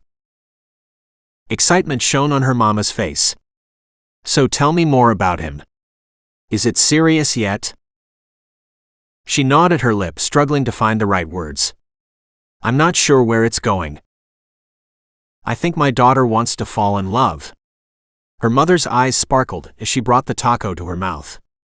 I can't blame you for that. Mama's excitement made the truth feel dull. I don't want to fall in love though. Amara pinched at the bridge of her nose. It's the last thing I want. Who doesn't want to fall in love? Anyone who's sane? Amara let a curt laugh. I've seen what love does. And it's nothing nice. At least not in this family. Mama's mouth tugged downward, the sign that she was thinking. Or a big verbal butt whooping was coming. But if this man is so nice? Not even then? No, Mama. Not even then. The questions felt like sudden knife blades, and Amara's throat tightened. There was no amount of nice that could prevent betrayal. After all, her own father had been the nicest of them all. And he'd left them in the dust so fast, so suddenly, that no amount of niceness could overcome it. He's nice, but I don't need him. Mama's scoff ricocheted through Amara. The most disbelieving thing she'd ever heard from her mother's lips. That's not how it works, mija. Amara tossed her hands out to her sides. Then how does it work? Because I really don't know. We all need love. We do. We're just wired that way. Well, I have the love you and Eddie give me. And that's enough. Mama's unamused expression said, yeah, right. The murmur of the television was the only sound between them for a while, until Mama asked, so when can I meet him? Actually, you already know him. Who is it? It's Travis. Her mother gasped, eyes lighting up appreciatively. That handsome man. Does Eddie know? Yes, actually. He found out today. And not in the best way. She wiped at her mouth with a napkin. He's mad at us. He won't be forever. We'll see about that, I guess. But don't worry. Whatever Travis and I do, it won't affect me being here while you recuperate. I promise. Amara shoved a piece of hair behind her ear. She'd always been sensitive to letting her down. When Papa walked away, she'd done everything possible to never make her mother sad or upset. The feeling persisted into her adult life, would probably be with her until she died. Amor, you are too good. Her mother tutted. You have your own life. Whether you spend the night with a boy or with a friend, it doesn't matter to me. You are 26 years old. You have your own life. I want you to have one, you know. Amara pinched her eyes shut, tears arriving. But you almost died, and I would have never had more time with you. But I want to be here for you. And you are. Her mother creased her brow, sending her the closest thing to a stern yet loving glare possible. Don't forget it. Here we are right now. She tutted again. I love you, mija. No more tears. Her mother knew her too well. She laughed, wiping away an escaped tear, and got up to hug her. When she pulled away, the front door opened. Eddie crossed the threshold, eyes narrowing. What happened? Just loving each other, Amara said, smiling up at him. Like we all love each other. Eddie frowned. I'm not talking to you right now. He tossed his keys on the table and headed down the hallway. Eddie. Their mother's voice was stern, a tone they didn't hear often. Come in here and say hello to your sister. Eddie didn't respond immediately. Amara snuggled closer to her mother, relishing her warmth, the faint beating of her heart. Finally, Eddie emerged from the hallway, frowning at both of them. Did she tell you what she did? Yes. It sounds romantic. Her mama patted her on the head. It's not romantic, it's weird. And it's like, a little fucked up. Their mother tutted. Language. Well, it is. You both were lying to me. How long has this been going? She sighed, picking at the edge of the couch. I don't know. I feel like it started as soon as I laid eyes on him. Their mother murmured with appreciation. It was unavoidable. I swear. I knew how you felt. I couldn't stop it. That's how you know it's love, Mama cooed. Mama, stop. She swatted her hand in the air, like batting away the suggestion. I don't know what it is. I'm seeing. It was supposed to be just sex. Now it's something else. But she could never admit that to either of them. What's next? Travis doesn't work out, you want to try Lex? Maybe Gio?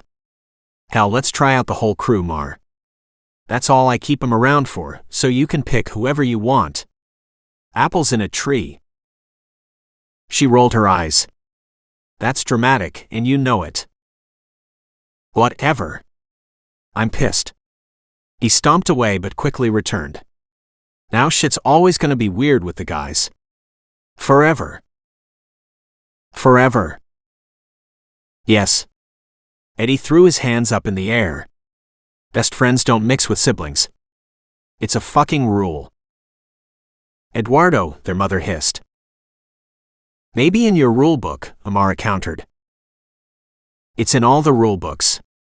Because if he hurts you, I'll have to kill my best friend. And I will do that. He stomped off again, and this time didn't return quickly. Amara sighed, snuggling back into her mother's embrace. He'll get over it, Mama murmured. In time. The anger will pass. Amara retired to the bathroom to take a shower. While she eased out of her clothes, a text from Travis came through. Can you talk? About to get in the shower. Eddie's home too. Travis sent a fast reply. Fuck. How bad is it?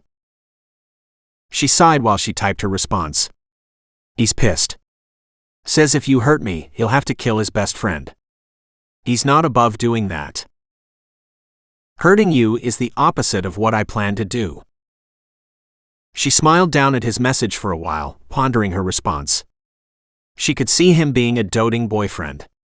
Someone who might make her perfectly happy for a perfectly long time. But for only so long. You saw the spot. She nibbled on her lip, doubt clouding her bliss. How could she politely say she'd seen a side of Travis that made her belly hurt? Her fingers hovered over the keys. You looked amazing. That at least was true. Then got the even better idea to take a special picture for him. One that he might drool over. One that might divert the conversation back into a territory she knew how to manage. She held the camera in front of her facing the mirror, tilting her head, letting her dark hair spill over one side of her body. His response came fast. Babe. You're killing me.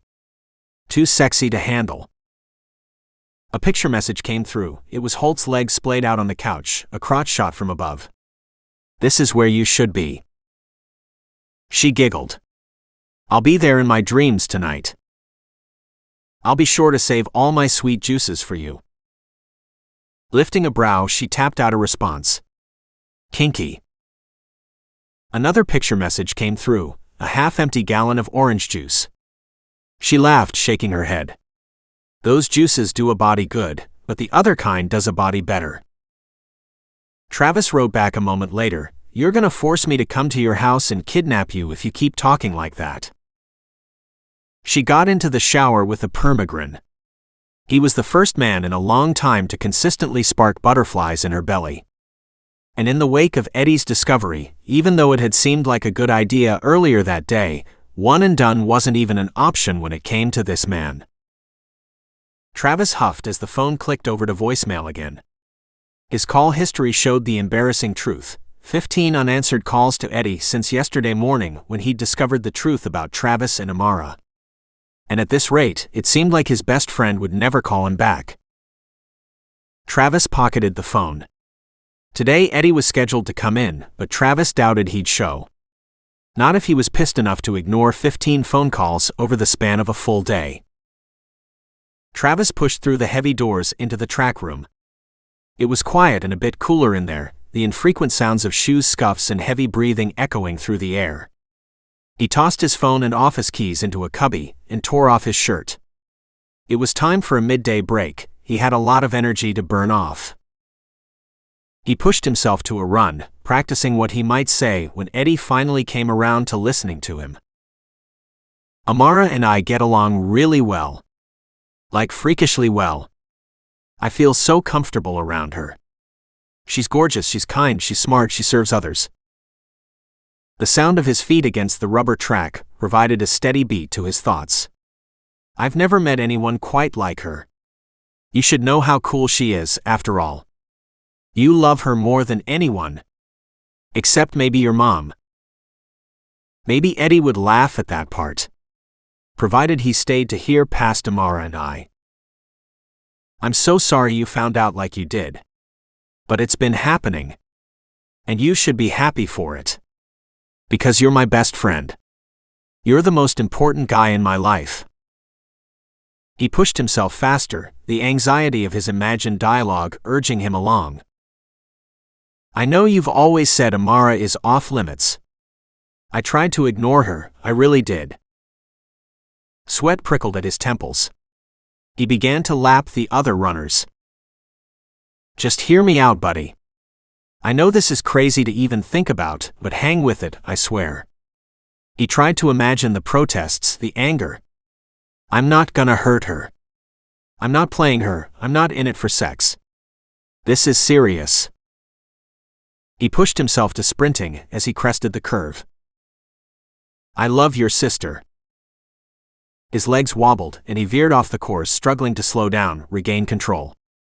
He stumbled to a stop, heart racing, resting his palms against the back of his head. Could that be true? So soon? He squatted, touching the ground with his fingertips to steady himself. Whatever the hell was going on inside him, it needed time to chill. He took a shaky breath and rose to standing, heading for the cubbies by the door.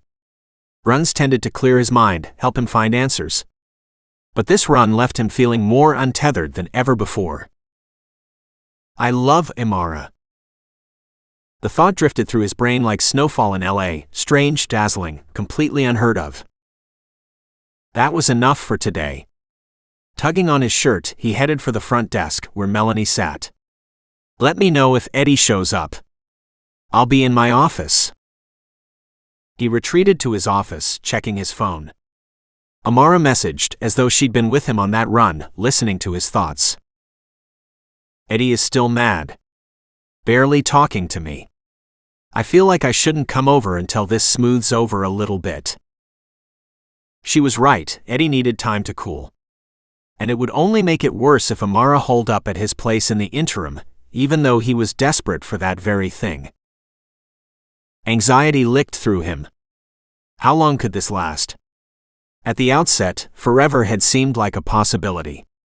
But now that he was in the thick of it, now that he could even think of her name and the word love in the same sentence, he convinced himself that Eddie would forgive him. See it as a mere misstep that could be accepted and absorbed into the fabric of life, like a jagged edge worn smooth by erosion. Life had to go back to normal. He wouldn't lose his best friend. Because who would you choose now? There could never be a choice. The equation had mutated too far, the two parts had become incomparable. Both Amara and Eddie were invaluable in their own right, and Travis couldn't operate without either. He needed both Valenzuelas in his life. And he was determined to keep them there, come hell or high drama. Chapter 24. Amara returned home on eggshells that night.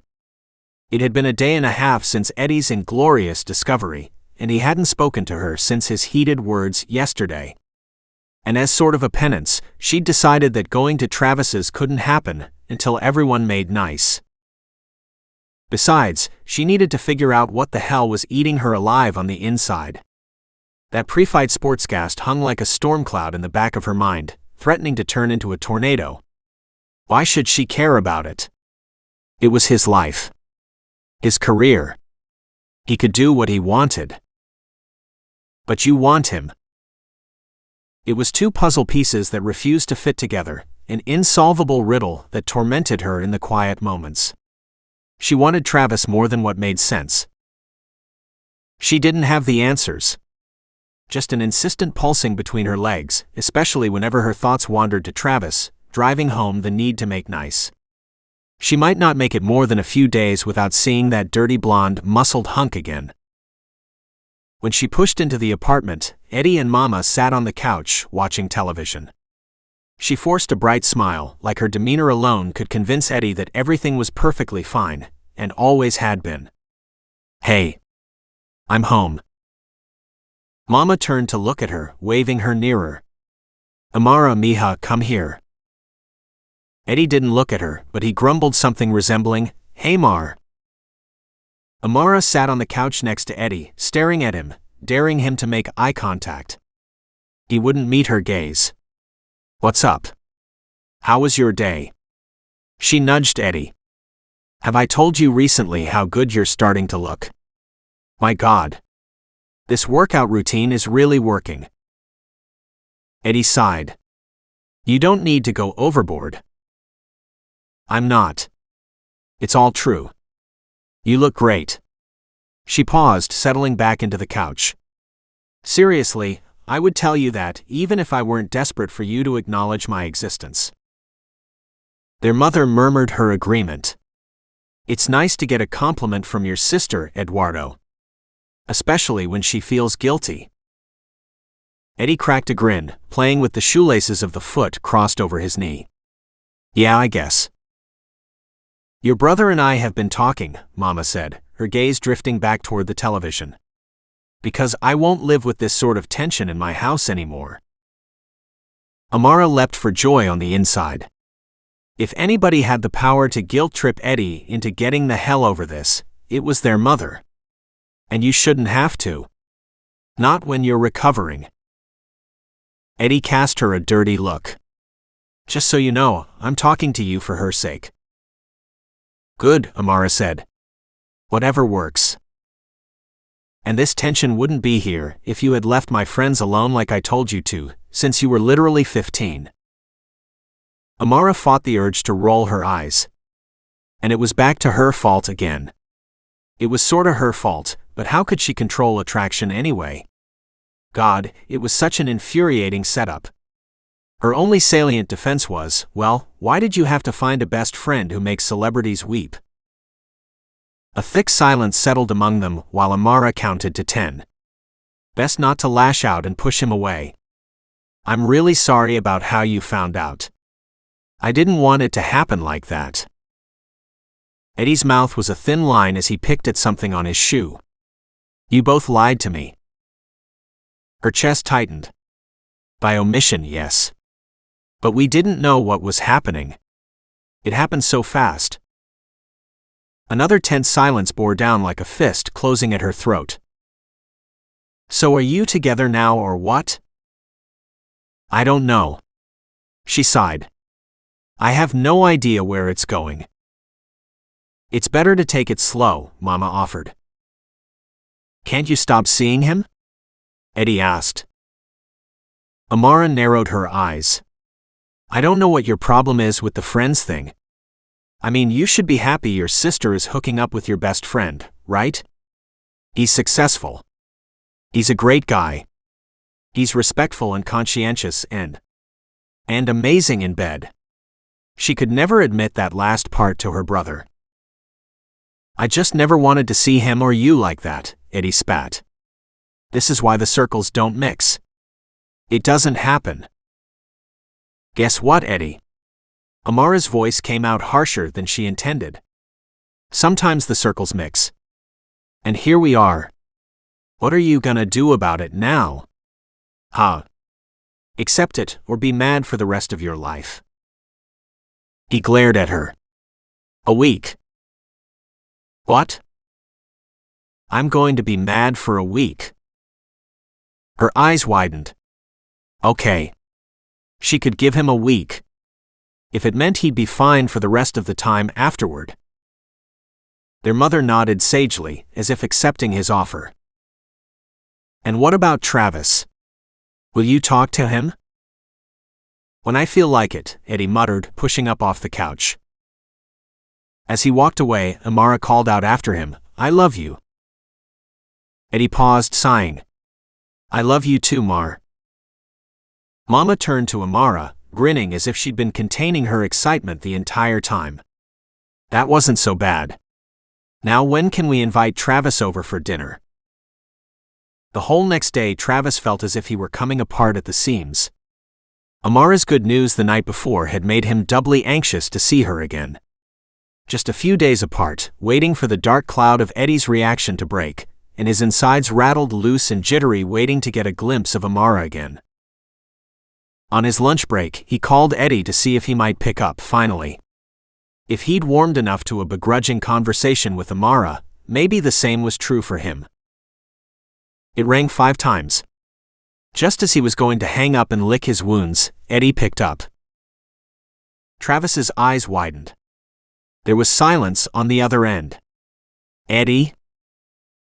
Eddie sighed. Yeah. It's me. Dude, I can't believe you finally picked up. You've called me enough times to be my stalker. 'Cause I'm gonna stalk you until you forgive me.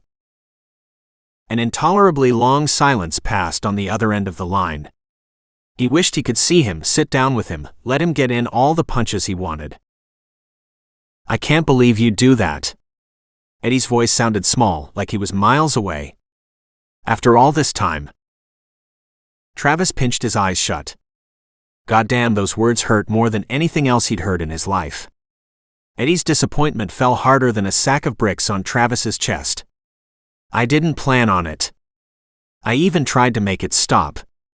I swear to you. I ignored her for the longest time. He drew a deep breath. But it didn't work. Eddie was eerily silent again, so Travis offered up the only thing that might make it better. I'm serious about her. I want this to go someplace. I'm not gonna hurt her or jerk her around. I swear on everything in my entire life. Yeah? Eddie let out a small hum. She don't seem so sure about you. Ice coated Travis's stomach, and the world went dizzy for a moment. Her response from the other morning returned to him, not exactly dating. He had to bring this up with her. Immediately. Because it seemed impossible that either of them could mistake the intensity of what was pulsating between them.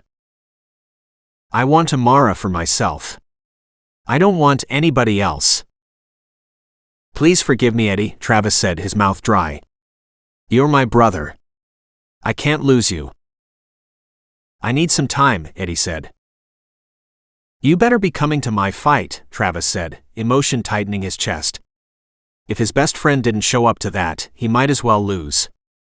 You know I can't fight without you there. Eddie's sigh was deep, like it originated in the core of the earth. Yeah, I'll fucking be there. Travis almost added, and make sure Amara comes, but that seemed like asking for trouble. Alright, bro. I'm not gonna stop bothering you to hang out either. I'll see you soon. When Travis hung up, he felt as if a weight had been lifted. The situation with Eddie wasn't perfect, but he was on his way to normal. And maybe it would be a new normal, something the three of them had to carve out of bone until the new form replaced the old ways. Travis stared at his phone and then swiped to call Amara. She was already the first in his contacts list from sheer frequency. He couldn't remember the last time a woman had crept into his top 5 most used contacts. The phone rang twice, and then she answered in a sultry voice that made his belly flop. "Hello, you sexy man." He grinned. "Says the sexiest woman I've ever laid eyes on." She giggled. "Well, this is shaping up to be a great conversation. What can I do for you?" A midday call is unheard of. "I need to see you. Come over today." She made a small noise of appreciation. "I think this could work out nicely. I get off a little after 5. Should I come right over?" He wet his bottom lip as a plan took shape in his head. "Hell yeah. I won't be out of here until 6. I can stop and get dinner on the way. Should I wait outside your door like the lost puppy I am?" She snorted. "I'll give you the key." She paused. "Really?" "Yeah, I'll call the door guy, let him know you're on the list. You won't have any trouble. What do you want to eat for dinner?" His words echoed in his head. Actions had to speak louder than words, even though his words were speaking pretty damn clear. He'd never granted a girl key access before. Sushi." "Done. I'll see you at 6:30, babe." Travis pocketed the phone, her velvety voice still meandering through his head. Key access, and now sushi, a cuisine that fell only on the middle of his favorite foods list. Yeah, this was getting serious. He only hoped she felt the same way. Travis worked and fought hard the rest of the day, alternating between intense training for the upcoming match and even more intense fantasizing about what he'd do to Amara once he got home. Before he was ready to leave, he stopped by the front desk to see Melanie. "Hey. I need your help." He flipped her ponytail before pulling out the extra chair behind the reception desk. "You got a minute?" "You're the boss, my answer has to be yes." She smiled sweetly. "Great. That's what I like to hear." He clicked a pen cap, returning her grin. "So what's your favorite sushi place around here?" Her eyes narrowed, as if maybe she thought this was a joke. "Why?" "I need help making an order." Her eyes shrank to slits. "For who?" "For me." Melanie's gaze was the exact combination of suspicious and gleeful that he'd feared. "It's for your girlfriend, isn't it?" "What girlfriend?" "The one that always comes around here to see you." Melanie smirked, finishing a message on their internal system. "What's her name?" "Allison." "Amy?" "Amara." "Yeah, her." Melanie's grin widened. "Are you really with her?" He rifled through the schedule papers, trying to play it as cool as possible. He wanted to shout it to the world that he and Amara were dating, but only once he was sure that was true. "Why do you care if I'm seeing somebody?" "I've never seen you date since I started working here." She crossed her legs, sitting straighter. "A girl starts to wonder. And if you're taken now, I'll have a lot of friends to inform." "I need you to help me pick out some sushi." "You haven't denied anything," Melanie pointed out. "I don't need to. Now where should I order from?" Melanie pursed her lips, giving him a long look. "Fine. You should order from Arrow. They have the most killer rainbow rolls." Travis grimaced, clicking the pen cap again. "Okay. What the hell is a rainbow roll again? I get them all confused." "It's this colorful, fascinating roll that tastes like heaven and has all sorts of nutrients and shit." Travis laughed. "Great.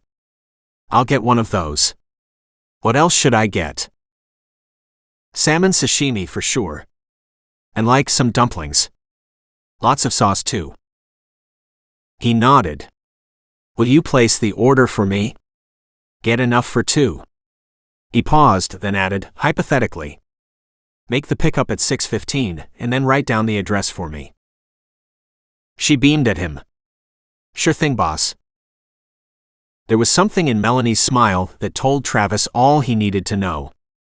It wouldn't be long before everybody knew that Travis was falling for someone. Because if he couldn't keep it a secret this early in the game, he had no hope of it staying quiet for much longer.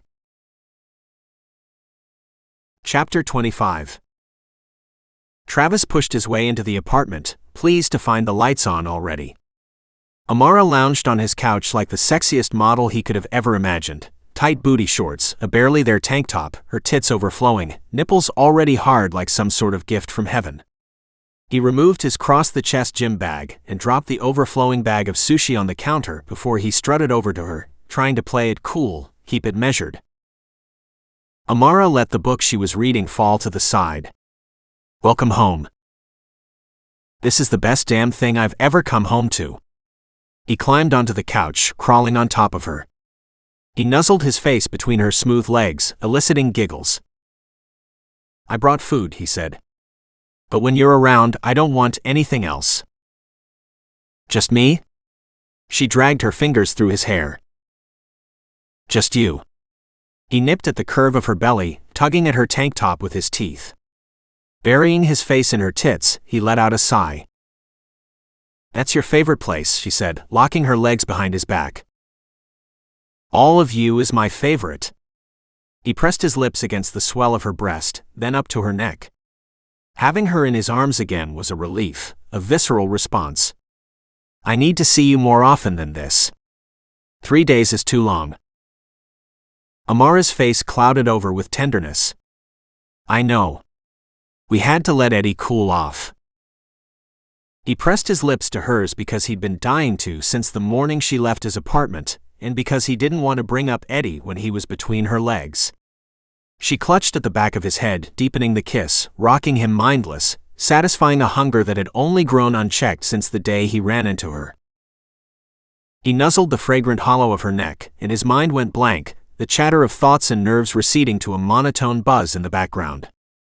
He'd never felt like this with anyone. Ever. How was your day? He smoothed his hands over her body like gathering data, refamiliarizing himself with her terrain. She giggled, cinching her arms around his neck. It was good. But I don't want to talk about work right now. Good. Me neither. He growled and bit lightly at her neck, then scooped her up into his arms. She laughed, nodding a fist into the chest of his shirt. Where are you taking me? That's your choice. We can have sushi now, he nodded toward the countertop, or go straight to the bedroom. Her eyes glinted with mischief. Bedroom. Travis nodded. Good choice. I was going to take you there, no matter what you said. He breezed into his dimly lit room and tossed her on the bed, her sweet laughter resonating through him like harmony. He captured her lips in greedy kisses, tugging at the waistline of her booty shorts. She wiggled her hips and he pulled the shorts down, then tossed them aside. He viewed her nearly naked bottom hungrily. This was the only dinner he needed. He skipped kisses up her legs and between her thighs, coming to the heat between her legs. He nipped at the damp crotch of her panties, gaze set on her as he passed his tongue over the fabric. Christ. Her voice came out edged with something. Everything you do is hot, you know that? He laughed devilishly, nuzzling her pussy. I feel the same way about you. He took a soft bite of her mons. She drew a sharp inhalation, rocking against him. You're so wet. He nipped at the inside of her thigh. She tensed, whimpering, rocking her pelvis against the bedspread. His hands met her wrists, pinning her arms to the bed. He hovered above her, careful not to let their bodies touch. Now it was time to tease. To make sure there was nothing else she'd want but him. You should take care of that. I will. He smirked, looking her up and down. Hang on. He pushed himself off the bed and rummaged in his closet, searching for a long-forgotten accessory that would come in handy. He revealed a red and black striped tie and ran it between his hands. She lifted a brow. What are you gonna do with that tie there? Oh, you know. He grinned, bringing her wrists together, wrapping the silky tie around them. God, she was sexy from this angle. From every angle. Having a little fun. He hooked the tie to the headboard, tugging it tight. When she tried to free her hands, she couldn't. Solid knot. You know what you're doing. I don't really. He tugged her tank top down, exposing a pink lacy bra that made him drool just looking at it. But you turn me on so much, babe. I lose my mind. He pressed his lips to the valley of her breasts, over her chest and up her neck. You're all I think about. You know that. She fidgeted beneath him as his kisses trailed over each breast, over her bare belly, back to her panties. Fuck, Travis. Same here. She rocked her pussy toward him, and it was all he could do not to gobble up the sweet treat. You know how to talk sexy. It's not just talk. I'm serious. He drank her in, lips hovering over her undies. And that makes it even sexier. She spread her legs wide for him. Come on, baby. I need it. A grin quirked his lips, and he dragged his mouth over her panties as slowly as he could muster. He yanked her panties down and then scooped his hands beneath her butt cheeks. He held her, hoisted in his palms, like a king about to feast on the most luxurious dinner. She bit her lip, a whimper escaping. Travis. What? He breathed hot over the slick folds of her pussy. He was so close.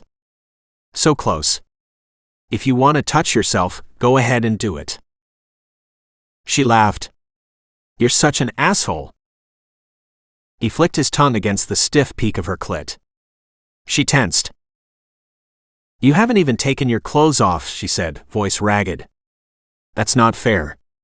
You can't torture me fully clothed. I can. He bit the inside of her thigh again, squeezing her ass cheeks, fingertips dangerously close to her pussy. She groaned. He pressed his lips against her clit, like giving it a goodnight kiss. A ragged moan escaped her, one that set his pulse racing. He worked her clit in his lips, as if suckling it for juice, until she cried out. He pulled away, smirking. Why would you do that?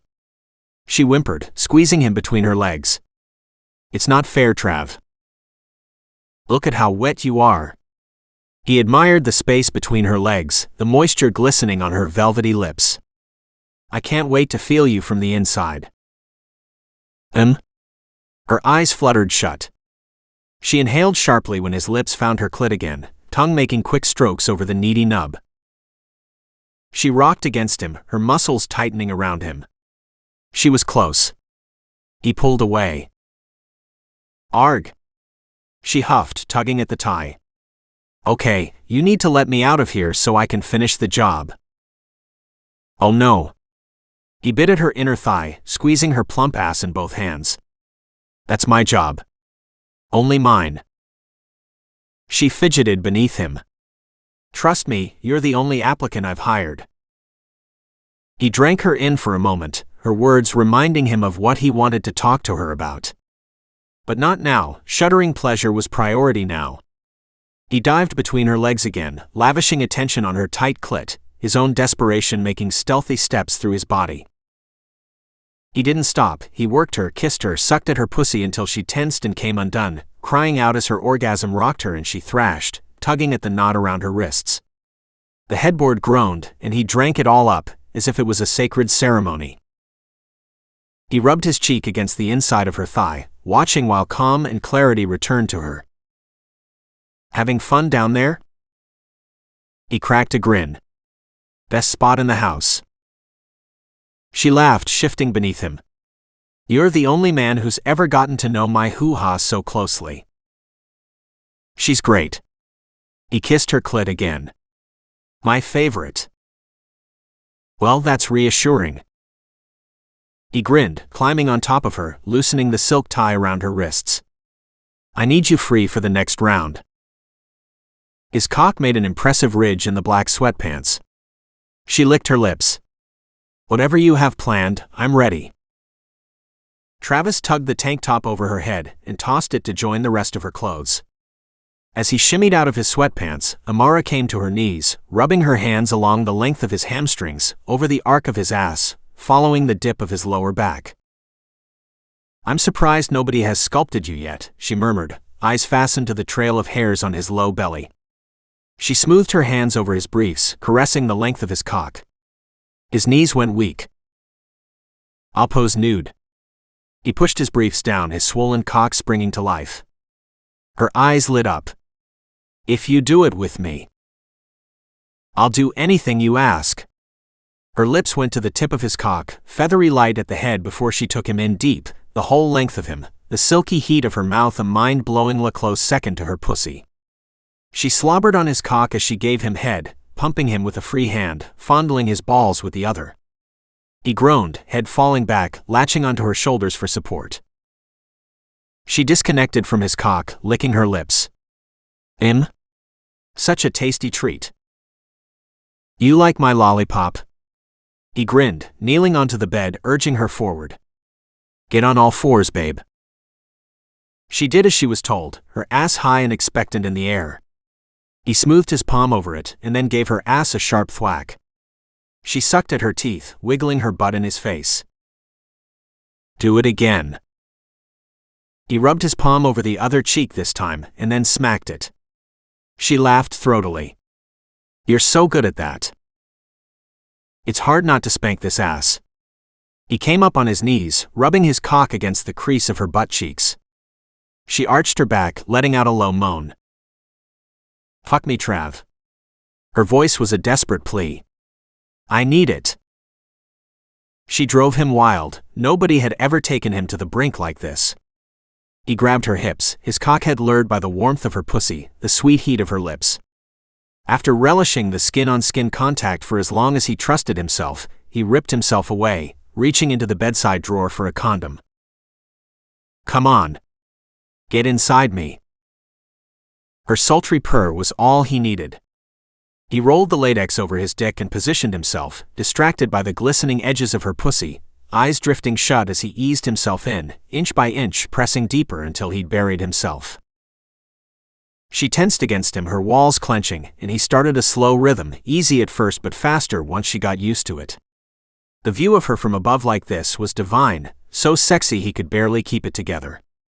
Her round ass, the caramel swell of her hips, her dark hair gathered to one side while she offered up her ass like a sacrifice.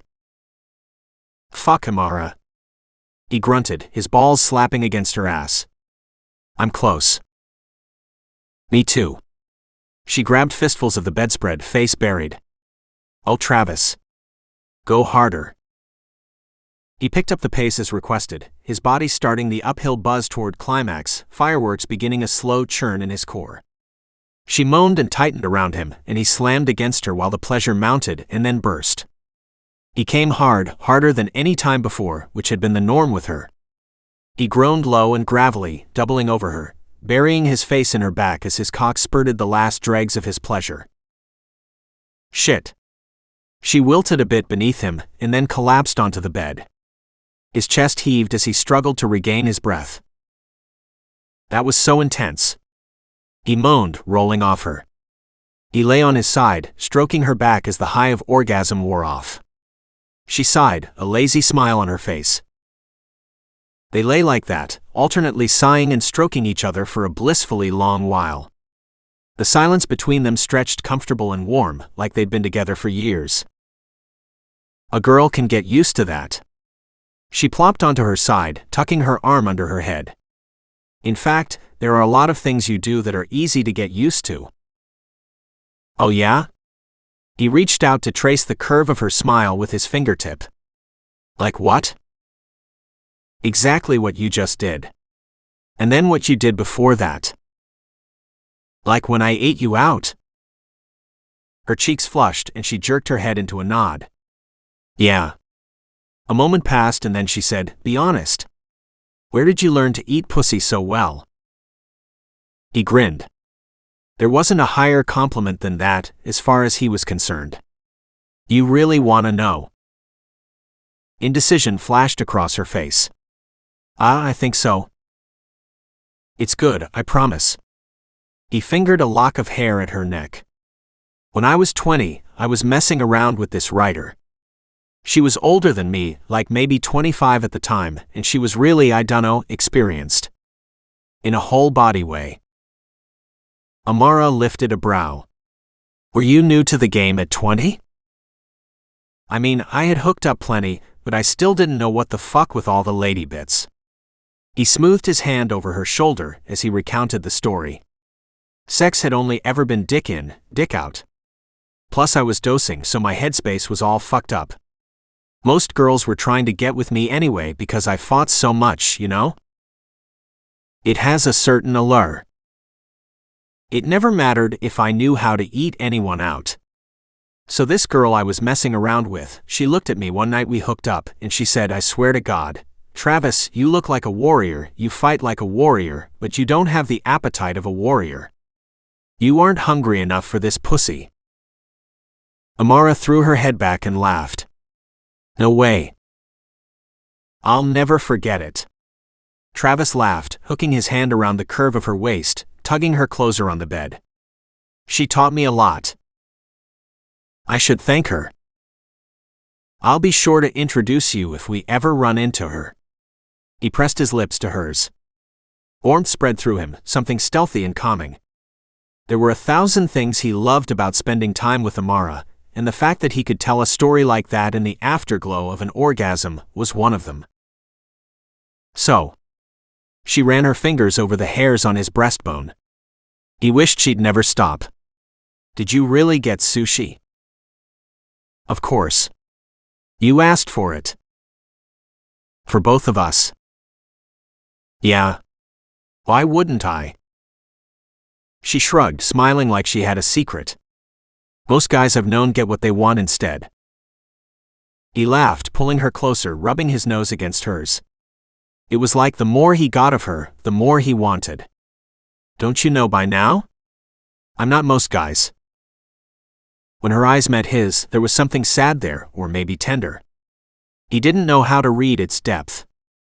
How can I say no to a man who brings home sushi? You don't. He squeezed her hips before rolling off the bed. But you're gonna have to show me how to eat it. But her words cycled strangely inside him. Amara seemed like she was trying to say no to him. As if she was used to saying no. Not just to him, but to this heavy, meaningful thing quivering between them. The potential. The future. Which meant that Travis needed to fight even harder, so that she only wanted to say yes. Chapter 26. Amara's first sensations upon waking the next day were threefold. Travis's warmth seeping into her like a heavenly nectar, the bliss of the moment, the man, the apartment, the ease with which they could be around each other, and a restfulness that seemed heaven-sent, like an angel had blessed her with complete and utter wakefulness. It all pointed to one conclusion. Travis is perfect, and this is the man you need to be with. Travis groaned as he roused, gathering her against him, eliciting a giggle. He was so noisy and dramatic when he woke up, as if emerging from the depths of the earth for the first time in years. She sighed, pressing her butt against him, lazily recalling their amazing evening the night before. After eating, they'd lain around for hours, chatting, diving deep, being sweet to each other, stroking hair, caressing soft kisses that stole her breath. Only when they headed for bed did their ravenous sides emerge again, holding them hostage to the roiling passion. Seriously, what is it with this guy? It was like he came from a fantasy. One she hadn't even dared consider in her life. She turned on her side to face him, nuzzling into his neck. His rough hands smoothed over her lower back, down to her bare ass. I wish we could stay in bed all day. She dragged her lips over the ridge of his clavicle, inhaling the dizzying scent of his skin. I don't want to go to work. Let's do that someday. When we have a getaway. He rubbed his chin on top of her head. Like when you come to the mountains with me. When will that be? Soon, I hope. You tell me what weekend you can slip away, and I'll make it work. Their eyes met. He was serious. Excitement tremored through her, but she caught herself ready to make an excuse. But no.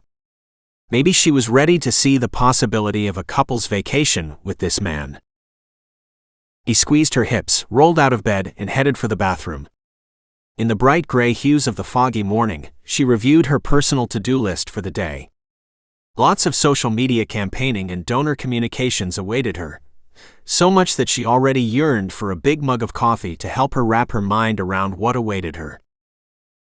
Travis wandered back into the bedroom, his cock shifting against his body as he headed for the closet. She observed his chiseled ass, the fascinating arc of his thighs, the firm feet that looked practically rooted into the carpet. Wouldn't it be funny if you fought against regular people? She grinned, propping herself up on an elbow. People who wanted to try at least. And obviously you wouldn't hurt them. He cracked a grin, looking back at her. I'd do it. How much would we charge? She sighed. Everything is a new business opportunity for you. You say that like it's a bad thing. She picked at a strand in his bedspread. There was something shrouded here, something bulky and uncomfortable. She didn't know how to elaborate. I mean, you're a businessman. That's a good thing, I guess. You guess? He cocked a brow, tugging a pair of boxer briefs up over his hips. Can't make a living if you don't make money. Right. She studied the ground, gnawing on the inside of her lip. All I'm getting at is that it could be a kinda cool charity thing. Travis scoffed. Beating people up for charity? You wouldn't really beat them up, she reminded him, feeling the air tighten. This felt a whole lot like an argument burbling between them. Her skin prickled. But I dunno. It could be some cool thing where we let the shelter girls fight you, part of their therapy or something. It would be great. It might even go viral. Travis paused, narrowing his eyes. Come on. She sighed. That tone had officially irritated her. She slid her panties on and hopped off the bed. Never mind. I'll keep my ideas to myself. Anger made hurried streaks through her, tightening her vision to a tunnel as she headed for the bathroom. That right there, whatever it was the ugly demon lurking in the shadows. The one reservation she had about Travis, the hulking, bulky doubt. He's not committed to the same things you are. She shut the door to the bathroom, fighting tears, feeling so silly. Why was she so emotional about it? She lifted the toilet lid and sat down glumly, picking at a nail as she waited to pee. Travis was almost perfect. Almost. And she wanted him so desperately. More desperately than she could even properly admit. But they were just incompatible. It was as simple as that. How did you let yourself fall for someone who could only ever be a fling? She wiped away a fallen tear. Ridiculous. Crying over a rejected idea, over a man who almost was but just wasn't. What had she even wanted in the first place? This had only ever been about sex. She should have remembered that. She washed her hands, splashing a little water on her face before heading back into the bedroom. Travis was fully dressed, watching her with soft, curious eyes. Amara, I didn't mean it like that. She crumbled at his words. Sitting on the edge of the bed, she grabbed at her overnight bag, rifling through the few items she'd brought. I guess we're on different pages. A tense silence fell between them, one that made her ears ring. Well, let's get on the same page, Travis finally said. I don't think we can, Amara said, sniffing. She laid a pair of pressed black pants on the bed, along with a ruffled shirt. She snapped her bra on, avoiding his intense gaze while a storm churned hot and violent inside her. The pieces were clicking together. The pieces she'd known once upon a time. That's ridiculous. I don't even get what just happened. Why are you mad at me? She took a measured breath, studying the crease of her pants. There wasn't really a point in bringing this up. He was who he was, and it was okay. He couldn't be for her. Because no man was. I'm not mad at you. He paused. She could feel his gaze sweeping over her, like testing out the claim. Are you sure? Yes. She slid her silky shirt over her head. I just think it would be cool if you, she forced the words out of her mouth, did more. With your position. To balance out the ways in which glorified fighting still supports the culture of abuse. Something dark came over his face. Do more? I have been doing more. You've seen me do more. How much more will be enough? His words held something sarcastic, and alarm bells screamed in her head, making her skin feel pulled tight like plastic wrap. My career has nothing to do with abuse, he added, an edge to his words that she'd never heard before. And if you think that what I do promotes that, then you have no idea what I'm even about. His words fell like an axe in the room. She swallowed a knot in her throat, willing the words to come out of her mouth. It might not be about abuse for you, but that's not the case for everyone else. You're well-rounded. Not everyone is. I can't control the rest of the world. I can only control me and what I put out there. His response was razor-edged and sliced through the defense she'd inflated. Left her grappling for a new direction. Well, it's too violent, she went on, feeling herself dislodge completely. Just spewing now. Saying whatever burbled up. Anything that sounded like a half-assed reason to protect the gaping wound in her heart that he'd unknowingly opened up just by being somebody that she'd fallen for. And I can't be associated with it. Travis's shocked laugh sliced through the air. Are you serious? She balled her fists. I don't understand why you're laughing. Sounds like you're just picking out anything you can find to hate on the sport. Or maybe just hate on me. The injustice of her words smacked her across the face. She softened slightly. My dad always watched MMA. She swallowed a knot, turning away from him. I guess there's some negative associations there. They watched each other for a moment until Travis nodded. Yeah. The fire was gone from his voice. I still remember what you told me that night on the patio at the Dinky. About Eddie. Amara packed up her nightclothes, her thoughts like a cyclone in her skull. She was standing at a dangerous cliff, unsure if there was a parachute or any safe path back. What did I say? Anger can't be an excuse for blindness. She squeezed her eyes shut for a moment, the most unsavory upswell of emotion crashing over her. The type of oceanic double-up wave that could topple even the most practiced surfers. Travis looked like he was about to add something, then went out into the kitchen. You want some coffee? Sure. She took a cleansing breath, trying to shake the dark clamp of her emotions. She needed to be clear-headed about all this. The amazing sex muddied things. She had to remember where she was going, which was back to DC, once Mama got better. Maybe. Do you even want to? The doubt had been niggling at her for a while now. Somewhere in between moving home and finding her routine in the city, she'd grown comfortable. Even come to cherish it. But her place was still on the East Coast. Wasn't it? Once she was dressed, she breezed into the kitchen, Travis's powerful frame making her breath catch in her throat. She dropped her overnight bag by the island, sliding onto a bar stool. He looked up at her while he poured 2 cups of coffee. I feel like I did something wrong. She sighed, nibbling on her bottom lip.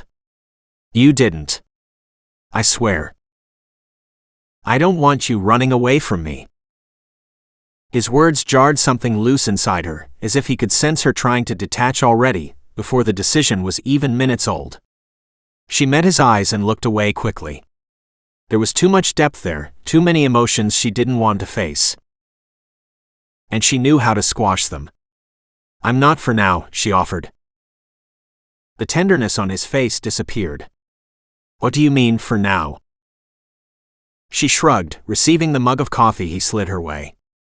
I'm not moving back to DC yet. But I might. I mean... She let the implication hang in the air. So she wouldn't have to say it. But already she regretted the words. So you want to go back? His gaze burned a hole through her. When? The hurt in his voice sliced her in two. And the tears were back, tightening her throat this time. Why was this so hard? It wasn't supposed to be this hard with a fling. A dalliance. A multiple nightstand that had blossomed into so much more. I don't know. Whenever my mom is better. I haven't decided. Why don't you stay? Your family is here. His jaw flexed as he studied his coffee. More quietly he added, I want you to stay. Her belly tightened into a dense knot. I know. I think I have a greater impact on the East Coast. He watched her for a few moments, an unsettling array of unknown emotions crossing his face. When he finally spoke, his voice was edged with something raw. I feel like an idiot now. Why? Because I thought we had something going here. He turned away from her, dumping his coffee in the sink. Amara let her face fall into her hands, squeezing out a few tears pressing at the edges. Mother of all intensity. She wanted to melt into his arms and erase the entirety of the morning. Start from scratch. We do, she blurted out, which felt like a relief. To admit it, to herself most of all. I'm confused right now, Travis. I don't know what else to say. He gnawed at the inside of his lip, watching her with soft eyes. Amara, I want to be with you. But I can't do that if you're only gonna leave me. It won't work unless we both want it. She nodded, studying her coffee. I know. I don't know. It's crystal clear for me. Travis raised his hands like surrendering. I know what I want. It's you. Amara looked up at him, tears blurring her vision. I want you too. But it wasn't that easy. It had never been that easy. You should figure out what you want to. Travis held her gaze for a moment before ripping away, heading back into the bathroom. She blinked out a couple of tears, taking a deep breath while she checked her phone. Time to get to work and start figuring out how to reconcile all these conflicting feelings. The thought of not seeing Travis again jarred a cold fear into her. This couldn't be the end. Yet she'd been nudging it here all along. Travis came back into the kitchen with a backpack slung over his shoulder, his face totally neutral. She straightened, trying to regain some grip on her composure. We should go, he said. She nodded, sliding off the bar stool. Grabbing her own bag, she looked up at him, searching his face. I didn't mean to ruin everything. I don't. Travis squeezed the strap of his backpack. Take some time to figure it out. This isn't the end, she insisted. How strongly she felt those words made her chest tight. That at least was something she knew. If she was going to be with anyone, it needed to be him. He smiled sadly. Not unless you make it that way.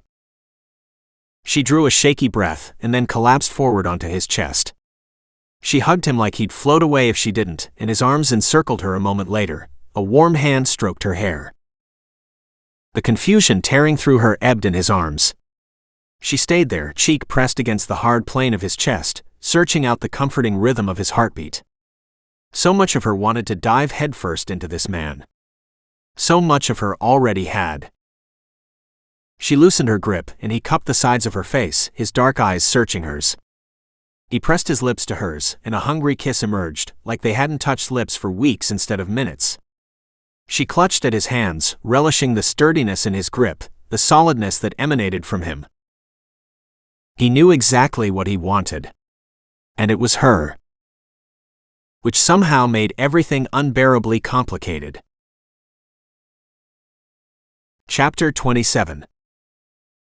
Travis floated in a daze for the entire day after the awkward morning with Amara. He couldn't tell up from down anymore, as if Amara's confusion had eroded the foundation of everything else in his life as well.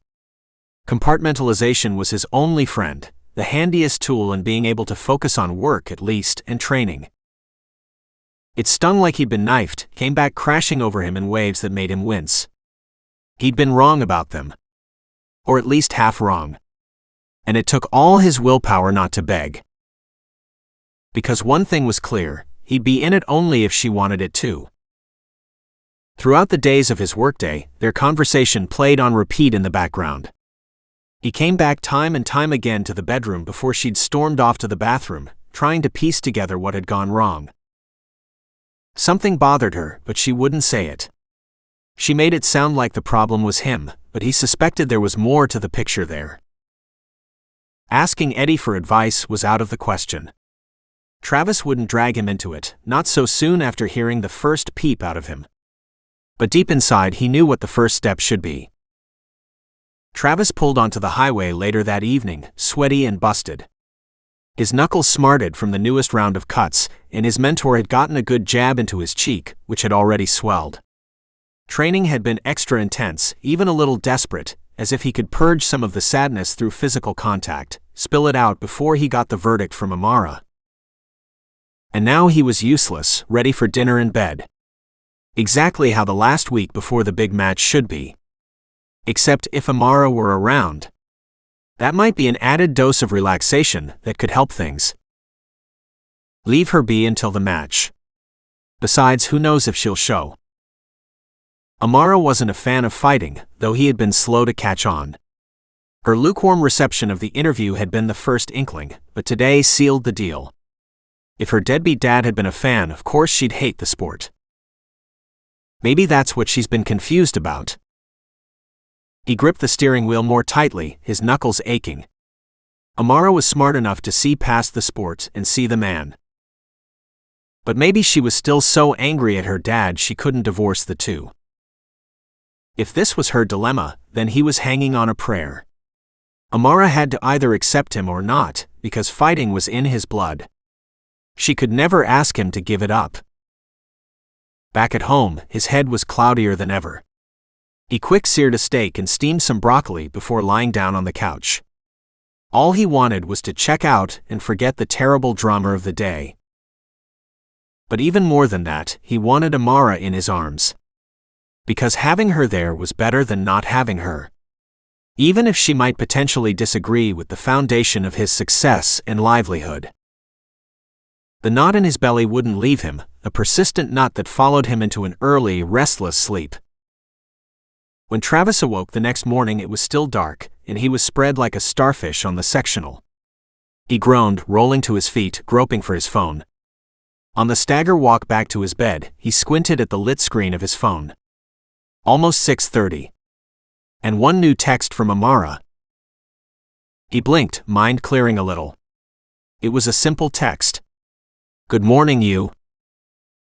He grinned, stopping in his tracks to type a response. "Better morning, you." She had reached out. But for how much longer? The scared core of him warned that she'd bolt and not look back. Leave him in the dust on the West Coast and flee to join her DC brethren.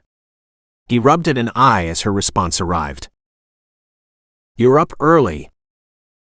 He yawned, sliding into bed, the cool sheets sending a waft of her scent up toward him. He sighed, burying his face into the pillow she'd used. "Not fucking fair. I miss you." The phone slid out of his hand. Early morning honesty or something. Her response was quick. "I miss you too. How is it even possible?" He knew how it was possible. It had to do with the big, heavy L word. "Tell me the rest of your idea." He blinked at his text, unsure where that had even come from. "I will later. I'm getting ready for work. We'll talk soon." A moment later, a photo message came through. A precious, sleepy-eyed, kissy face. So that's how it would be. They'd resume as though nothing had happened. Like her crisis hadn't shaken their fragile foundation. He put the phone on the nightstand, eyes drifting shut, one thought scrolling through his mind: please don't go. Travis settled into bed, but he couldn't fall back asleep. His body wanted it, but his mind had other plans. He tossed and turned for a while, strange fragments of their conversation floating back to him. His brow formed a hard line, mind roiling. Violence was an issue for her. Important enough that he needed to show more support if he truly wanted to show her he was serious. You idiot. He flopped over in bed, eyes popping open while the truth circulated through him. He combed through his business plan, could count on one hand the free education-oriented services the gym had. Simply the self-defense class he'd offered to do for Amara's workplace, and the self-defense classes he'd agreed to bring back. Not good enough. Holt Body Fitness did nothing for charity, and nothing for the less fortunate. That would be a problem for someone like her, but furthermore, something he wanted to fix immediately now that he'd opened his eyes. This would be an important topic to bring up with his management team, to figure out how to incorporate consistent charitable donations alongside more education-oriented services. His mind leapt into overdrive, brainstorming faster than he could keep up. He reached for his phone to document some notes, furiously tapping out words and fragments that might not make sense in a few hours. He stilled as a thought arrived to him: the match. It was the most televised event he might have for years. It was a huge promotional boon for his gym, provided he won. If he wanted to get a head start, it could begin there. He just needed to be named victor. Chapter 28. Amara. Eddie's voice was tinged with the usual grade of annoyance, some blend of distantly amused and ready to snap. She sighed, rubbing at her forehead. Ever since his self-imposed week of anger had expired, things went right back to normal between them. And maybe even slightly more annoying now that Eddie had reconfigured his worldview to include Travis as his pending brother-in-law. Listen. I'm just not sure. You can't not go, Eddie insisted, sitting on the couch beside her. They'd been making plans for Saturday, which primarily revolved around Travis's internationally televised fight with that terrifying-looking man from New York. This is fucking Travis we're talking about. Yeah, I know who we're talking about. Thank God their mama was in the shower and wouldn't intervene in yet another open discussion about Travis's position in her life. Trust me, I want him to win. But I don't know if I can support this sort of thing. Eddie groaned. Oh, come on. Seriously? Yes, seriously. I honestly don't know how you are such a fan of the sport. Don't you remember all the matches Dad used to watch? Yeah. Eddie had a dull look on his face. That's like the one good memory I have of him. It was the only thing we ever connected over. Amara frowned. Well, this was upsetting. Whatever. It didn't sit so well with me. Because you were younger when the dipshit walked away. And I would argue angrier about it. Me? The suggestion was so absurd her voice came out a screech. You are nuts. You were the one who was angrier. Eddie tutted, shaking his head. No, mija. You and me were just different. I let all that anger out. You kept it in. His words fell like an axe between them. One that broke her open, deep inside. Still, she couldn't argue with him. Because he was right. He was fucking right. Well, whatever, she barreled on. Her last-ditch effort to rationalize her lunacy. I can't be attached if I go back to D.C. Eddie's face hardened, which made Amara gulp. If you go back to D.C. Yeah. She tucked a piece of hair behind her ear. She was sick of everyone taking issue with her plans. She was 26 goddamn years old. She could have a career in D.C. if she wanted to. Even if maybe she didn't entirely want to anymore. I thought you were staying here. You got family, the car, the job. Eddie gestured in front of him. My best friend. What the fuck else do you want? She huffed, crossing her arms. DC was always the priority once Mama got better. You better thank the Lord she can't hear this right now. She wants me to pursue what I love. Amara swallowed a knot in her throat. Maybe what she loved now was Travis, and not the illusion of a better career on the East Coast. I'm just saying is all. I've always wanted to move back. But now I don't know. Eddie scoffed, shaking his head. So you get this awesome job here, work it for a month or something and then leave? She shrugged. I wasn't. And what about my best friend, huh? He turned angrily. What about him? You gonna leave him behind too? Her eyes widened. Are you serious? Just last week you were pissed about that, and now? I told you I needed a week. He held up a hand. And now I'm used to the idea. It can't change again. She almost laughed at the absurdity of it. This is ridiculous. You need to think about what you're doing and who you're hurting here. Eddie clenched his fists, staring at the carpet. In a softer voice he said, Don't you miss being with us? She pinched her eyes shut. She'd miss them every day out east. Of course. She sighed, resigning herself to the hard truth. She wanted DC because it was the status quo. It was the long-held pinnacle of achievement, and she was afraid to relinquish it. Because relinquishing it meant that something new and unknown awaited her. Something she'd been fighting to avoid ever since Dad left. The more she thought about it, maybe she wanted the DC job more for the street cred than for the actual good she did. And how was that noble? Here in LA, she worked with a diverse cast, confronted significant challenges, and had an ever-expanding role with a great organization. What more could she really ask for? It's exactly what she dreamed of 8 years ago. Amara picked at a nail, allowing the truth to settle in, so deep that it sank into bone. She wanted Travis, despite what her past demanded. She was happy with her job. She actually wanted to stay in LA. And all of those things required diving headfirst into the scariest challenge of her life, a serious relationship. 5 days without seeing Travis had helped hammer this home too. Though the distance might help break the spell. Not even close. Some days it felt like she couldn't breathe for wanting him. Despite all the things she repeated to herself like a mantra, trying to convince herself that her feelings for Travis weren't real. They were realer than real. And had already blossomed into the very thing that she'd been too scared to admit she wanted. You already have it all here. So why don't you stay? What is going on out here? Mama shuffled out, a bright orange headscarf wrapped around her head. She looked at her children suspiciously. I think I hear bad words in the air. Just dissecting Amara's issues, Eddie said. Shut up. What's wrong with me, huh? Let's hear. Mama wiggled into the spot between Eddie and Amara on the couch.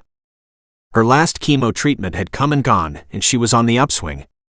All that remained now was a final cancer cell count, and she'd be out of the woods. Amara prayed for it daily. She thinks that being with Holt is optional, Eddie summarized. I really like him, she admitted. Actually, she way more than just liked him. But I've got some hang-ups. I thought I didn't like the sport. Then I thought it didn't jive with my career. I even tried to pretend he was the bad guy. But really, emotion tightened her throat, making the sticky, choking revelation that much harder to spit up. I'm just terrified of being with anybody. Mama tutted softly, patting her daughter's knee. Of course you are. Because of the dumbass I married. Eddie and Amara both gasped so loudly it filled the room. She blinked incredulously at her mother. Did you just say dumbass? There is only one person in the world I will call a dumbass, she said, waving her index finger in the air. And it's him. He deserves it, Eddie said.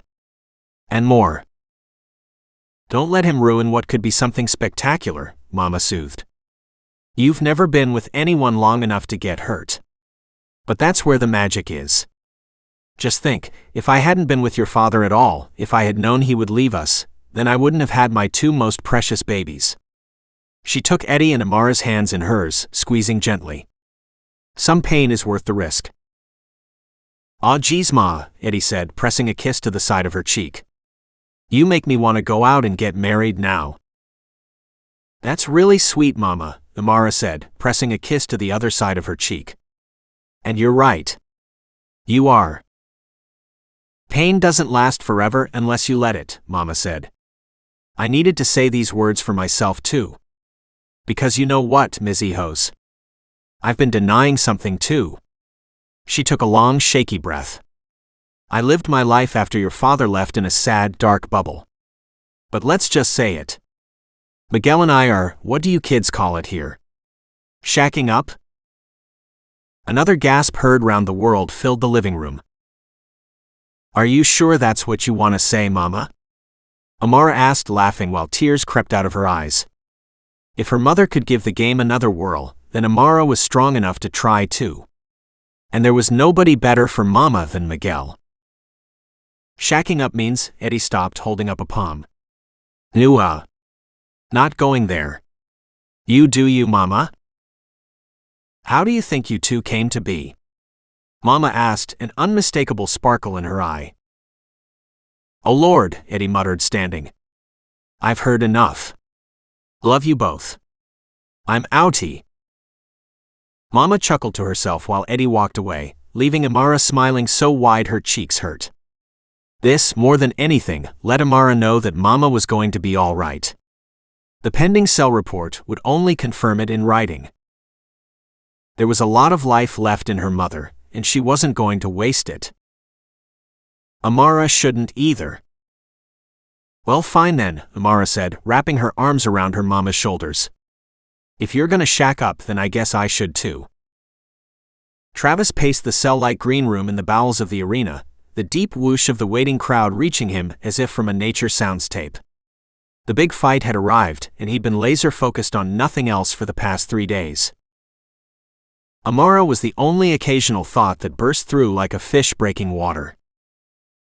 Travis's mentor, nicknamed Thor because of the hammer-like smackdowns he used to deliver in his heyday, poked his head in, the black eye Travis delivered earlier in the week now a grayish-brown bruise. You ready, champ? Travis hopped from one foot to the other, hands and loose fists at his sides, dressed in the standard tight black MMA shorts and a white team t-shirt that simply read Halt. Since 3 years ago. Thor grinned, and the two of them went down the cement-lined hallway, which sloped up to the ground level of the auditorium. The echo and hammer of the voracious fans grew louder as they approached. They paused at a doorway, where Thor talked to one of the coordinators for the introduction. Anxiety gave way to confidence, which blossomed into worry, which smoothed out into total control. Each fight saw the same churn of emotions. But it would all fade away once he stepped into that octagon. Thor got the okay, and they headed into the next hallway, located just outside the arena. Hip-hop music reached them, something jaunty and popular. If he craned his neck, he could see some of the fans' eager faces peering down into the hall. Travis stilled, balling his fists, looking out into the blackness of the arena's ceiling. The announcer's voice boomed through the arena as he introduced the fight. Travis couldn't listen entirely, instead only picking up snippets, 3 years and Scrappy and long-standing Grudge, all of which elicited cheers. Travis rested his hands behind his head, belly nodding into something deep and complex, which only a victory could unfurl. Thor clapped him on the back. Almost time. Travis straightened, tuning in to the announcer's booming drawl. And to my right, may I introduce to the world the 5-time UFC champ, master of floor play, and owner of the most famous MMA camp in Los Angeles, Travis Heaavvy Holt. The crowd roared, and Travis sprang forward, buoyed by the wave of adoration. He burst through the flaps of the doorway and strutted his shit up the path, hands in the air, high-fiving all the hands he could reach. He rocketed up to the arena, the swell of the cheers deafening.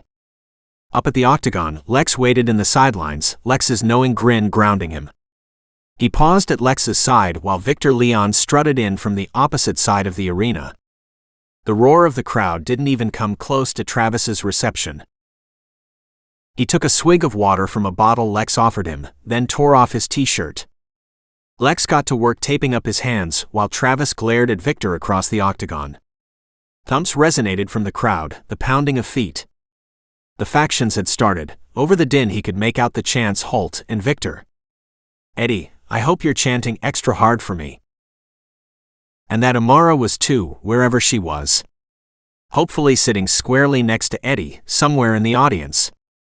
He'd been too afraid to confirm before the fight. Better that he didn't know.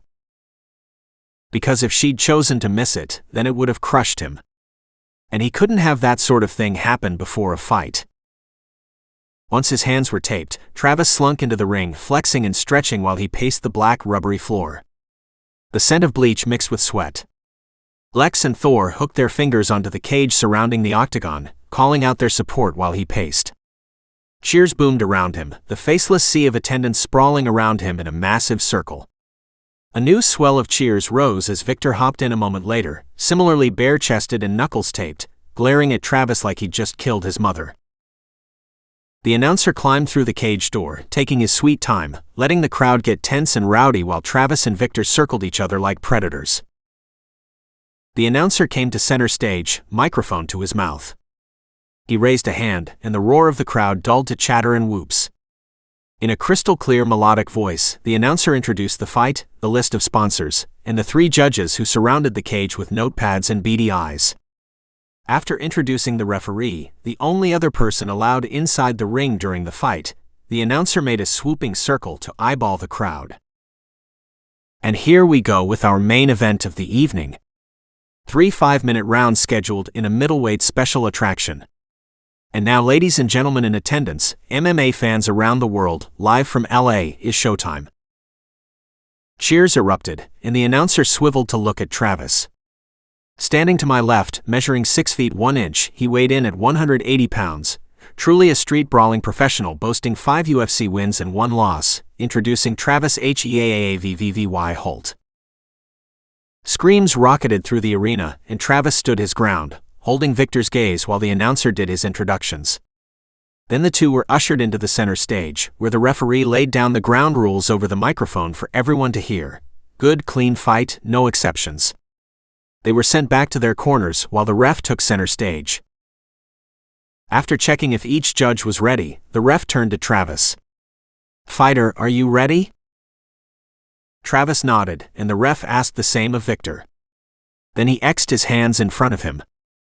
"Fight." The bell sounded and cheers whooshed, but everything faded to the background for Travis. He advanced quickly to center stage, matching Victor's approach. The pair hovered around each other for only a moment before Travis stepped and hooked fast. Victor dodged it, so Travis swatted at him, goading him. Psychological play was part of his approach too. "Come on. You scared?" "Ain't never been afraid of you, pansy," Victor spat, fists held defensively in front of his face. The whisper of their feet dancing over the surface of the ring formed a meditative rhythm. Victor swung and Travis leaned back, then faked a kick on his left. He switched at the last second, launching his right leg into Victor's side. The sound of his foot connecting with Victor's ribs felt like it ricocheted through the arena. The crowd gasped. Victor rushed forward, gunning for a takedown. Holt swung him around and forced him to the ground, knee pressed into his chest, where he got a few solid punches in before Victor hooked his legs around Travis's waist, attempting to limit his movement. Travis wrestled with him for a bit, enjoying the floor play, until he found the chance to escape the leg hold. Travis rolled away and launched himself to his feet with only half a second to dodge Victor's incoming uppercut. Travis responded with full force, pummeling him with punches so fast that Victor fell backward, thudding onto the mat. Travis punched him all the way down, locking him between his knees. Just before the submission could be called, the first round bell dinged. The ref stepped forward to pull them off each other. No winner in the first round, but Travis had been so close, he could taste it. Chapter 29. Amara shrieked for the 100th time in 15 minutes, wiping away another tear. This goddamn MMA event was infinitely more gripping and emotional than she'd bargained for, and something about seeing Travis in his finest form, the pinnacle of a trained professional, made Amara want to sob and cling to him and beg for forgiveness. She'd been trapped in her pain, blinded by her own anger. Travis had fed back her own damn words. If that wasn't the mark of a keeper, she didn't know what was. Attaboy, Holt. Eddie rose from his seat, pumping his fist into the air. Take him down. The second round was equally as fast-paced and tense as the first round. The scary guy from the Bronx was on a warpath, but Travis only laughed and toyed with him like he couldn't care less. All around them, fans hollered and chanted. She'd never heard the word "Holt" uttered by so many strangers' lips at once. As the cheers swelled with Travis's success, so did Amara's tears. "What is with you? Go Travis." Her voice came out strained and weak, immediately lost in the decibels. Only 4 rows back from the ring, she had a perfect view of every flinch and flex on Travis's body, as well as the hearty sampling of celebrities populating these few rows of the best seats, including Robert Downey Jr. and Demi Lovato. The MMA art was fascinating. Hell if she'd last 2 seconds in that ring. Even though it was predicated on violence, the artfulness of the movement was what drew her in. The way Travis responded and flowed, his immediate reactions, his expert guesses and lunges. "He's so fucking good," Amara said, sipping at her beer. Good didn't even cover it. The man was a legend. "That's my whole tea." Eddie grimaced as Victor thumped Travis. A tense grapple emerged between the two, Travis's powerful thighs straining to escape the hold. Amara didn't breathe until he escaped, and then she slumped against the seat, completely spent. Punches flew, one of which landed square on Victor's face. He stumbled backward, and Travis attacked. Amara gripped at the armrests, wincing. Travis cornered Victor and pummeled him, punches ringing like a video game from so near. Just before victory was declared, the bell rang. Round 2 was over. Jesus. Eddie sank into the seat, shaking his head angrily. "He's so fucking close. Take him, Holt." Amara bit her nails, watching as Travis retreated to the sidelines where Lex and another man stood, shouting things at him. Lex trickled some water into his mouth and rubbed at his shoulders. On the opposite end, Victor's team rubbed something on his face, maybe to help the swelling of those punches. "I can't take this," Amara wailed, clutching at Eddie's arm. "He has to win. He has to."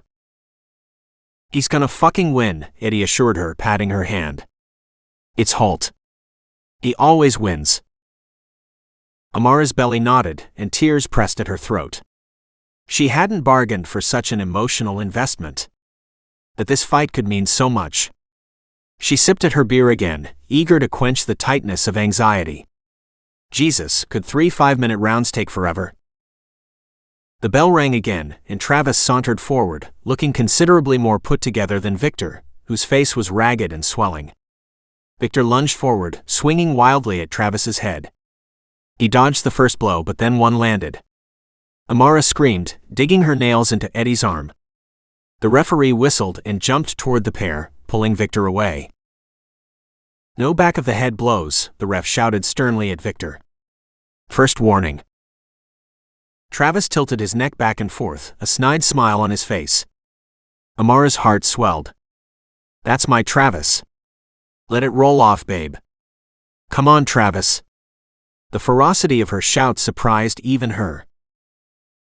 Travis and Victor circled each other for a moment. Then Travis lunged forward, toppling Victor. The pair rolled a few times, until Travis locked his knees around Victor's ribs and pressed his forearm to his chest. Victor struggled lamely beneath him, almost totally immobilized. Amara's breath caught in her throat, and she rose to her feet, too afraid to blink and miss even a millisecond.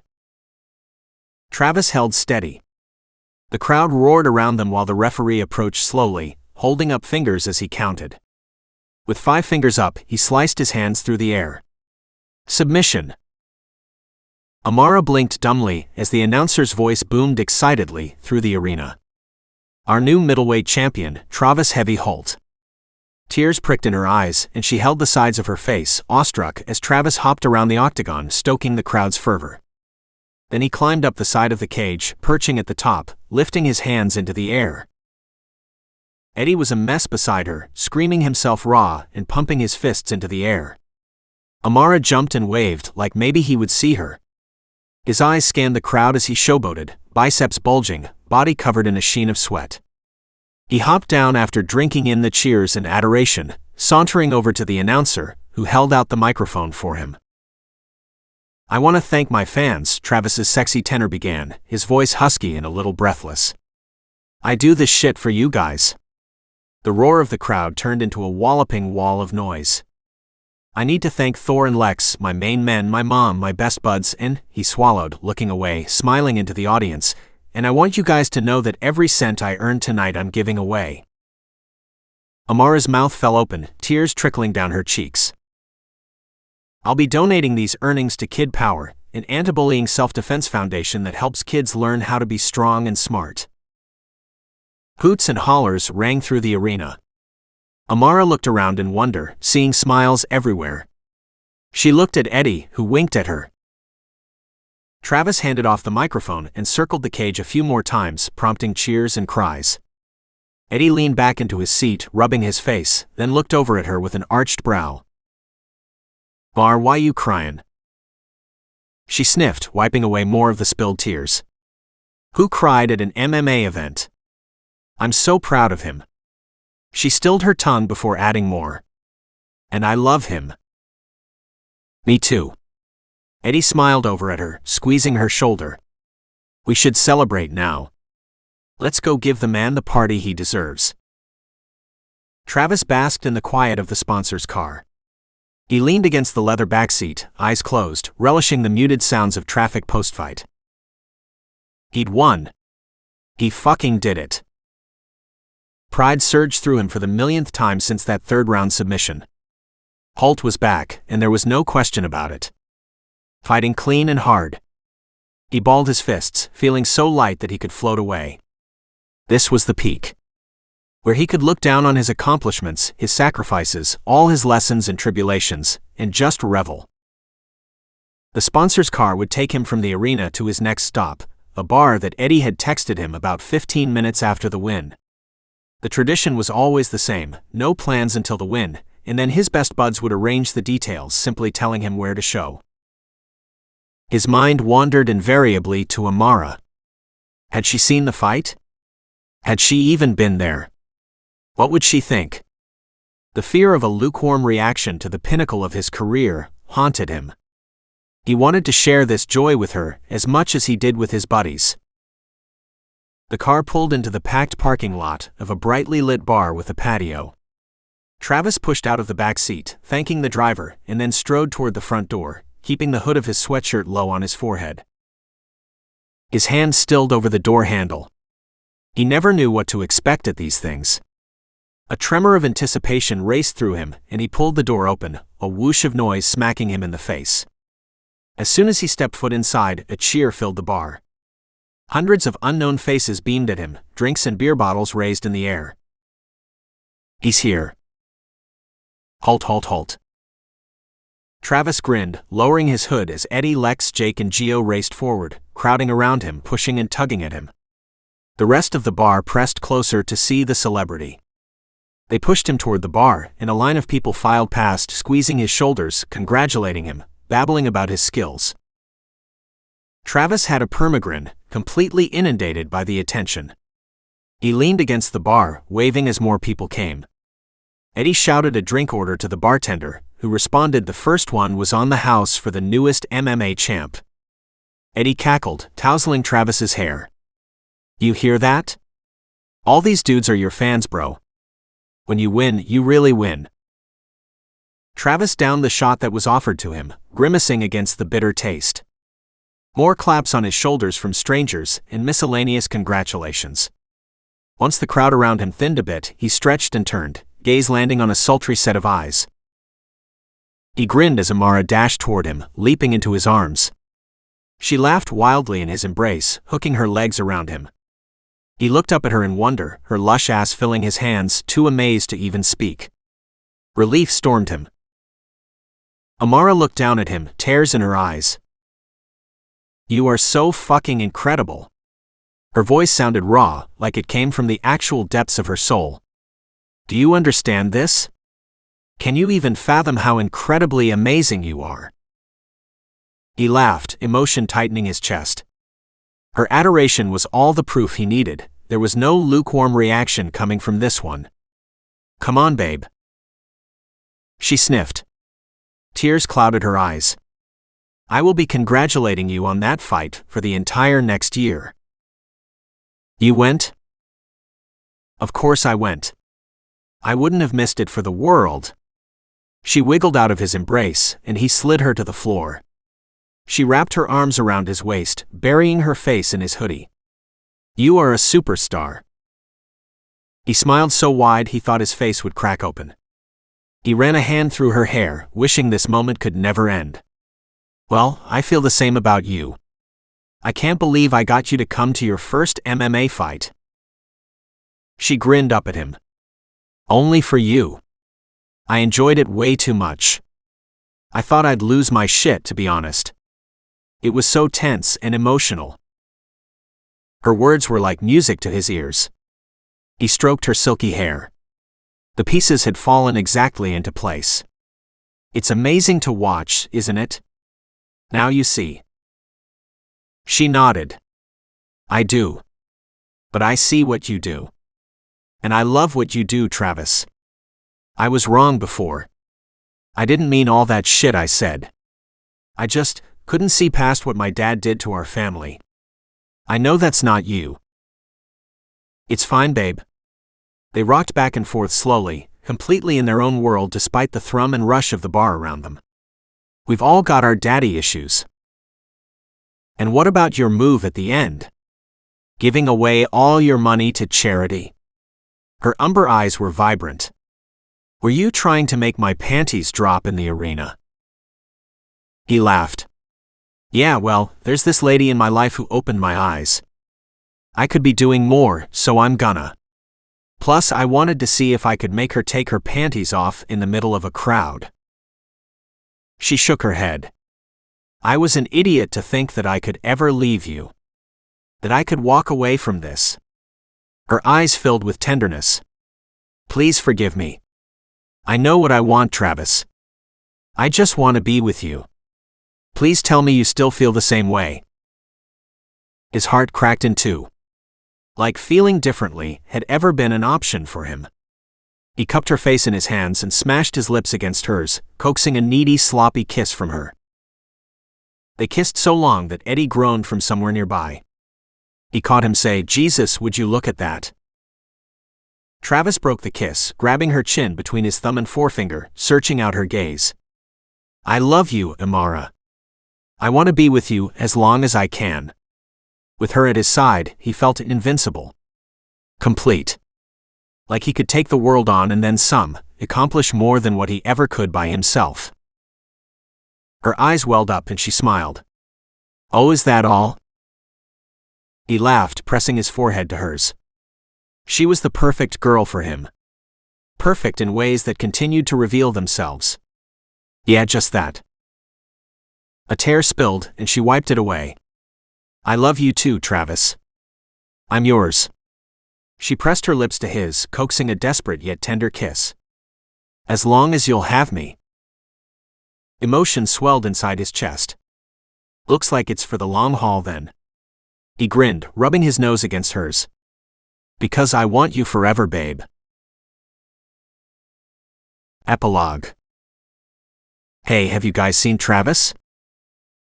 Amara popped her head into the employee lounge, where all the senior staff of Holt Body Fitness was gathering for the team meeting Travis had called. She'd come straight from work to catch this meeting, and she'd expected him to be waiting at the front desk for her, his brown eyes alive with desire like he usually was. Now, with 5 minutes until the meeting, it was unlike Travis to not already be sipping water and watching everyone file in. Lex shrugged, easing into the corner chair he used at every meeting, and would defend with physical force if necessary. Maybe he's on the phone.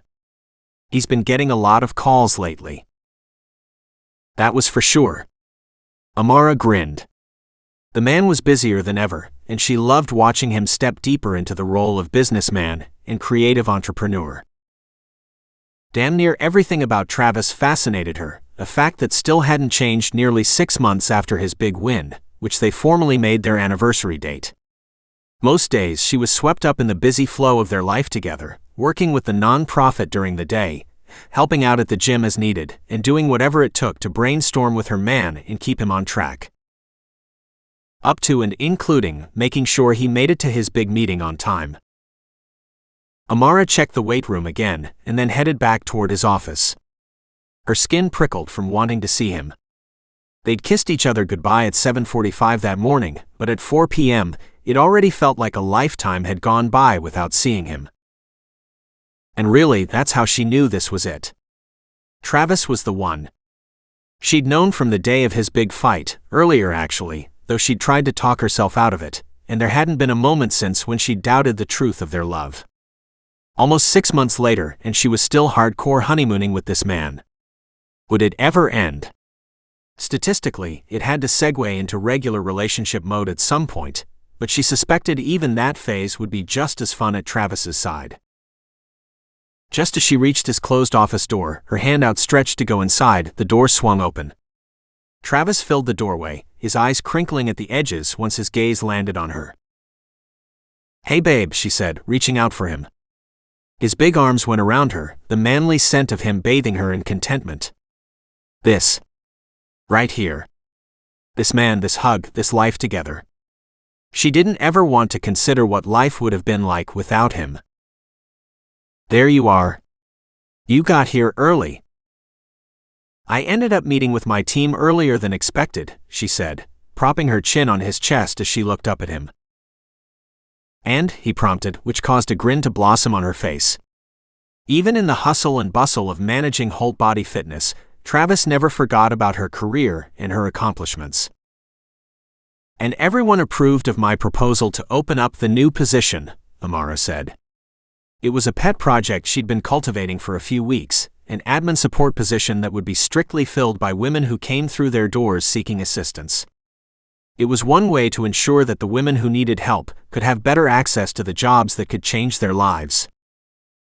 "I knew it," Travis grabbed Amara's hand, bringing her knuckles to his lips. "Because you're a genius." She smiled, his compliment warming her. As they headed back down the hall toward the employee lounge, Amara looked up at him. "What about you? Are you ready?" she asked. "Yep. All thanks to you." He pressed a kiss to the top of her head. "My sexy little taskmaster." She snorted. "That makes me sound like I carry a whip around." "If you did, I wouldn't complain." She lifted a brow. "Are you saying it's time to spice things up in the bedroom?" Travis grunted. In a low voice he said, "God? All you did was say the word bedroom, and I'm half hard." "Fine," Amara said, gaze stuck on him as they approached the doorway. "No whips for now. Just more silk ties and that big, huge." "Hey, there he is." Lex's voice cut through their conversation. Probably for the better, with the way it was heading, they might have made a 180 to Travis's office. Travis cleared his throat, holding up a hand for a high five as he filed past Lex. "Sorry I'm late. Got lost in the groove." "Not sure if you're talking about training or disco, but that's fine," Lex cracked. Inside, the 15 most senior staff of Whole Body Fitness, receptionists, trainers, and support staff, awaited them. Amara settled on the sidelines as Travis took his seat at the head of the table. "All right, folks. 1 week and counting." Travis clapped his hands together. The focus of the meeting today was the upcoming miniseries slated to begin filming next week, Regular People Fighting MMA Champs. 5 episodes in total, with the film and production crew inhabiting the gym for the next 3 weeks. Amara was so excited to see their brainchild come to life. She'd do anything Travis needed to see that his V-zone kept growing bigger and stronger. While his employees applauded, Travis said, "We are officially entering mini-series territory." "When does the reality show territory begin?" Another trainer cracked. "Jesus, don't even go there," Travis said with a laugh. "I don't think I'm ready for a 24-hour camera crew in here. No, I think just a few hours each day is plenty for now." Travis ran over the details, letting the team know what to expect and what would change over the coming weeks, as he and Lex prepared to become the faces of this new show. Travis fielded a lot of questions from his staff. Amara listened raptly as he spoke, not just because this concerned her, but because she loved listening to him. Watching him in business mode made her swoon hard. Okay, any last questions? Travis asked. Yeah. This is a big one. Lex held up the neatly stapled packet that each employee had been given. Who made your outline? This shit is professional. Travis grinned, his grin swinging over to Amara. You can thank my beautiful girlfriend for that. Lex let out a low whistle. Damn. Wish I had somebody in my life who made outlines like these. After the meeting wound down, Travis came over to her, watching her with a sexy twinkle in his eye. That went really well, Amara said, allowing Travis to gently pull her to her feet. His big hands pushed over the tops of her hips, sending that familiar jolt of electricity through her. She would never stop wanting him. Thanks to you. My outline expert. He brushed his lips against hers, cupping the side of her face. What do you say we get out of here? I thought you had more training? Cancelled. Now that you're here, I can't let you walk out of this building without me at your side. So you can either sit on my lap for the rest of my workday, which I promise will be awkward, or I can say fuck it, and we go home and watch a shitty sitcom while I kiss you, finger you and fuck you. A shiver raced through her. But not just from the risque suggestion. Because Travis kept calling his apartment home. Like maybe he considered it her home as well, even though she still technically lived with her mama. Babe, believe me, I love where you're going with this, but I don't want you to cancel on people who are looking forward to their appointments with you. He jerked his head. It was just going to be me wandering the weight room anyway. Ooh. She slid her hands over his bulky shoulders. Well, in that case. Great. Let's go. He scooped her up into his arms. She giggled, clutching him as he carried her out into the main hallway. She'd never felt as safe as she did in Travis's arms.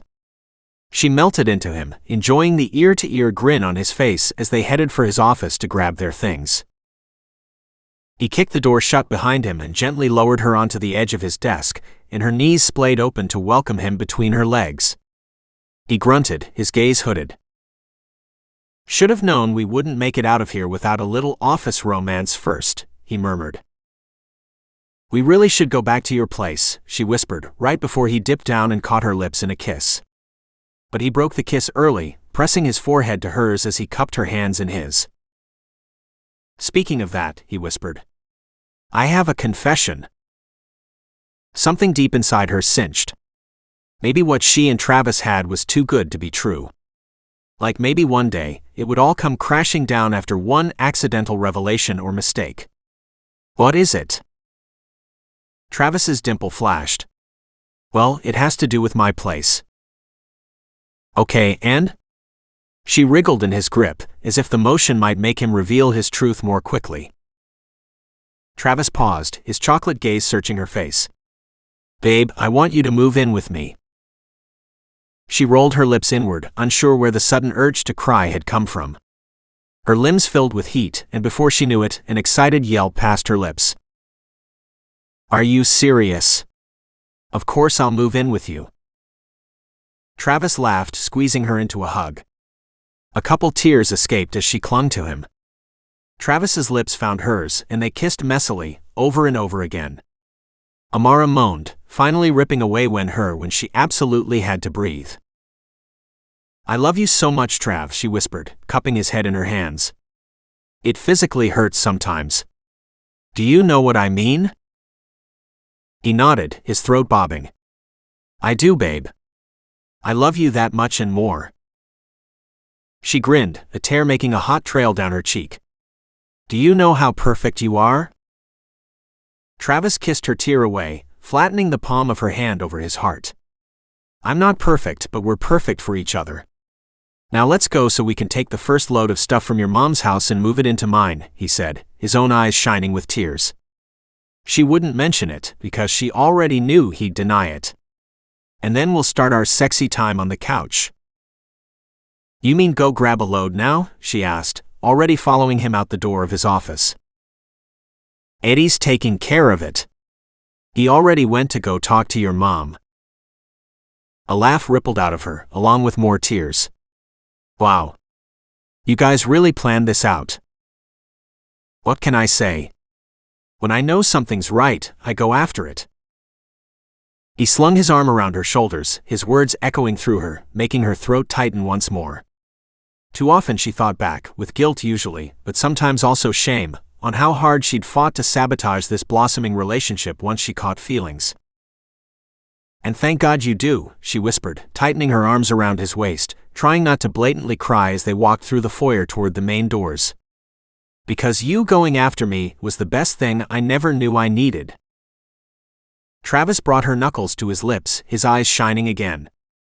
As they walked out in the warm Los Angeles early evening, the sky red-streaked with the encroaching sunset, it felt like the world was at their fingertips. Like anything they wanted or tried for was already theirs. With Travis at her side, she'd go farther than she ever could have alone. The end. Ready to meet the next couple in the Breaking series? Check out Lex and Lila's sizzling Second Chance and Secret Baby, Romance in Changing the Game. Have you read the Breaking series prequel? You can read it for free when you sign up to my newsletter. By joining, you'll also receive information about upcoming releases, sales, and other exciting news. Score. Or join my reader group, Ember's Blossoms, to hang out up close and personal. Early looks at new covers, exclusive access to ARC signups, and more. http://www.emberleighromance.com. And before you go, please consider leaving an honest review about this book. Even just a few words or a line means so much to us authors. Continue the series, in Changing the Game, book number 2 of the Breaking series. Chapter 1. Is the celebrity ready? Lex turned at the sound of Travis's voice. His friend sauntered up, squeezing the back of Lex's neck just hard enough to make him grunt. Please don't interrupt the artistic process, Lex said, as the makeup artist brushed a final coat of glistening powder onto his chest, strictly to accentuate his pecs and abs. It was standard protocol to get screen ready, one of the many steps to filming a video he hadn't known about until a couple months prior. Luckily, the stuff didn't sweat or punch off, not that many of their opponents could land a fist on him or Travis. You're working serious magic, Travis said to the makeup artist. She's very talented, Lex added quickly, but let's be real, these abs don't need much help. Am I right? The makeup artist's blush was the only response he needed. And damn if that pretty blush didn't remind him of another blonde he knew once upon a time. One that he knew better than to think too much about. Yeah, Mr. Abs. Let's go work our magic for the cameras now. Once the artist applied the final touches, Travis led the way through the bright halls of Holt Body Fitness, winding toward the back of the building. The video series, Regular People Fighting UFC Champs, had ballooned overnight. This was their 5th filmed episode, and the last in the newly launched series he, Travis, and Amara had cooked up. Once this last session wrapped, only days remained before the premiere episode went live. And once it did, Lex was ready for anything that came his way. Including superstardom, rabid half-naked fans, or at least a solid protein drink promotional deal. Like every other person in LA, hoping for their 15 minutes of fame. Curious eyes found them, lured by the tan chests and bare skin. Blonde ponytails tugged at his attention as he strutted by. God, he had a soft spot for blondes. One of the many perks of working at the gym. Beautiful women all of the time. Holt's gym attracted a certain caliber too, models, celebrities, and the upper crust of attractive regular people. There was never a shortage of eye candy in this place. As they neared the MMA camp, murmurs grew into clear voices. The back gym sprawled before them, the octagon at center stage, cameras and stage lights lining the perimeter. Amara emerged from the sidelines, beaming at them, her dark eyes focused on Travis in a way which made Lex's chest tighten. He'd had somebody who looked at him like that, a long time ago. And damned if he didn't miss it sometimes. It had been 5 years since he last laid eyes on the only woman he'd ever loved. Travis and Amara brought up memories from that time more often than he liked to admit. And if he was honest with himself, it was the one thing missing. Not just love but her. His ex. The woman he still tried not to think about too much because he knew people like him didn't get second chances. He'd already used up all his get-out-of-jail-free cards by meeting Travis, getting clean, hitting the MMA circuit, and then coming to Travis's gym. There weren't any ace cards left in his deck. There you guys are. Amara hugged Travis, then knocked Lex's shoulder. We're all ready. What do you mean, we? Lex lifted a brow. Am I fighting a group? We're fighting someone Amara knows today, Travis said. Someone's boyfriend? His name is Mason, Amara clarified. He's a police officer, and one of the liaisons at a hospital linked up with the shelter. Really nice guy, so don't kill him, please. Sweet, a cop. Lex stretched his arms over his head, a sly grin overtaking his face. If I let him get a punch on me, maybe he'll cut me a break on my speeding tickets. Travis smirked. Like anyone gets speeding tickets in LA. Fine. He can shoot me once, but I never have to pay a parking ticket again. Weird deal, but I like it, Travis said, pushing him toward the ring. Cameras are ready for you, bro.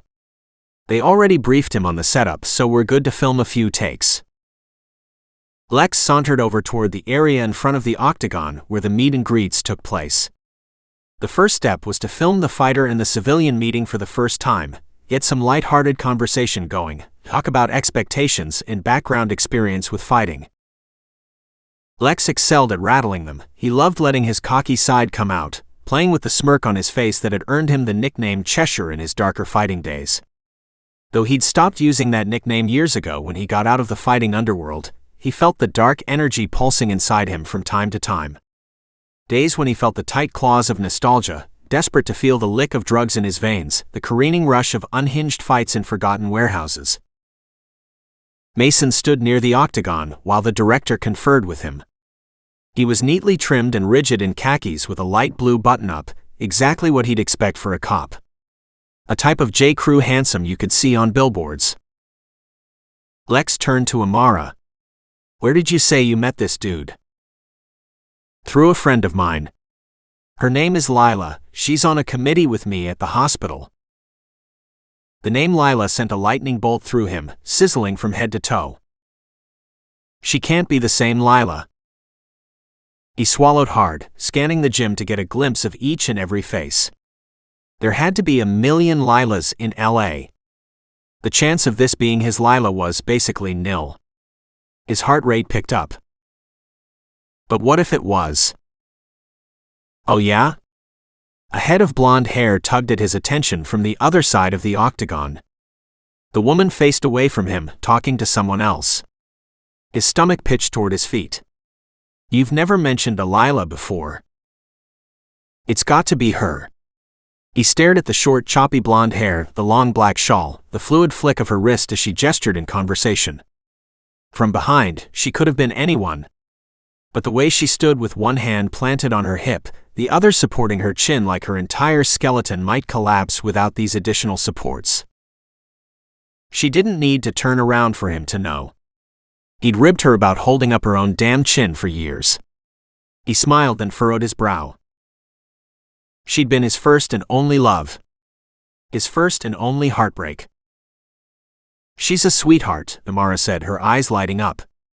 I'll introduce you after.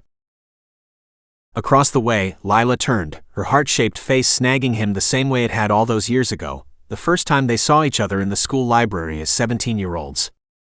She tutored struggling students, and he had struggled worst of all. Until her. His heart wrenched in his chest. It had been 5 years since he'd seen her last. 5 years since she broke up with him and fled, prompting the darkest hours of his life, pushing him even deeper into the yawning abyss of Cheshire. She'd changed her number, her email address, even fell off the social media map. He'd looked for her daily for a full year. And then he'd let her go. Because if she didn't want him to find her, then he should only concern himself with women who wanted to be found. didn't mean he'd ever stopped thinking about her. Or imagining her face instead of the annoying or boring, or just not doing it for him ladies, who had cycled in and out of his life since she'd left.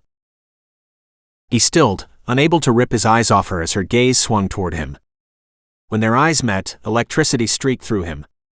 Surprise shone in those ice-blue eyes, and he didn't know whether he wanted to jump ship or scoop her up in his arms and never let her out of his sight again. If any doubt remained, the look on her face erased it. It was the type of look that reduced 5 years to a blink, all the past hurts to distant murmur, a story told once and then largely forgotten. He looked at Mason and clenched his jaw, Travis's words ringing in his ears. So he'd be fighting her boyfriend? It didn't seem right to feel jealous after so much time. It didn't even seem possible. But that had always been him and Lila. Just a little bit too fucking intense. He set his hands on his hips, fingers already twitching with the desire to get a punch in. Lila's breath shriveled in her throat in the middle of her sentence. She stilled, eyes soldering to the half-naked, ripped, broad-shouldered man across the room. Only one man on the face of the planet could snag her gaze like that. Lexington Olivo. Live and in the flesh. The trademark dragon curling over his left shoulder confirmed it. And he was so much sexier than the cameos he made in her fantasies, still, so many years after their breakup. She'd come as a favor to Mason and because she wanted to check out the gym. She had not prepared for this shove down memory lane. Heat crept up her neck, and she looked at the whole-body employee apologetically. Sorry, I lost my train of thought. What was I saying? The girl, was her name Melanie, waved it off. Don't worry. It's easy to get distracted here. One of the perks of working at the gym, really. She had a sly smile, one that told Lila she'd followed her gaze toward Lex. But you were talking about your job. Right. Lila blinked a few times, trying to remove the image of Lex from behind her eyelids. Hopeless. That glimpse of him would nestle and multiply inside her brain, like a single-celled organism on the loose. Goodbye, thoughts that weren't Lex's abs. I envy your job perks. Mine are way less aesthetic. I'm a nurse right now, but within a few months, I'll be the director of nursing at St. Vincent's. Lila forced a confident smile, the words tumbling out more like a routine than a blood-pumping passion. But it was true. She'd been a nurse for almost 4 years. At 27 years old, it was time to bump it up a notch. When the position had opened, she'd applied before the ink had even dried on the flyer. Strong leadership qualities, a firm vision, experience in a fast-paced environment. She had all that in spades. Never mind that she didn't know if she'd snag the job. She just had to talk like she already had it. Put in the overtime hours. Work herself to the bone. Prove beyond all measure of doubt that she was the most qualified for the job. Even if it meant temporarily sacrificing time with her little man. He would see someday that this was for him. For them. That seems like a lot of work, Melanie said. Do you see broken bones in people's inside spilling out? She laughed, her gaze drifting back toward Lex against her will. Sometimes. The rest of her thoughts dried up when she noticed him and Mason chatting. A sinuous anxiety sparked to life inside of her. She couldn't have envisioned this situation, not even in her weirdest nightmares. Running into Lex again hadn't been on the day's agenda at all. She just wanted to see some sexy guys stealing punches with her friend Amara on her one sacred day off of the week while her little guy was at school, but Mason had insisted he fight the jocks, as he called it. He claimed it would be a means of promotion for the task force once the episode aired, an interesting and modern means of spreading the word about the police work he did combating gang violence. But really, Lila suspected he was eager to prove himself capable somehow. Because he'd been picking up on Lila's waning interest. Adding up the missed calls and broken plans. If she'd known Lex would be his opponent, she could have at least warned him, maybe told him that going up against her MMA master ex-boyfriend wasn't a way to spend a casual Friday afternoon. The man who had broken and bloodied too many faces to count. The man who could probably put Mason into a coma with just one perfectly placed punch. Amara beamed at her as she walked over. "Isn't this gym cool? I've been so excited to show you." "The best."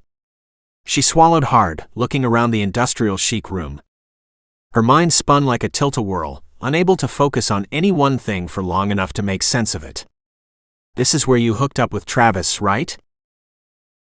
"Yeah, I started coming to the gym all the time." Her dark eyes sparkled with mischief.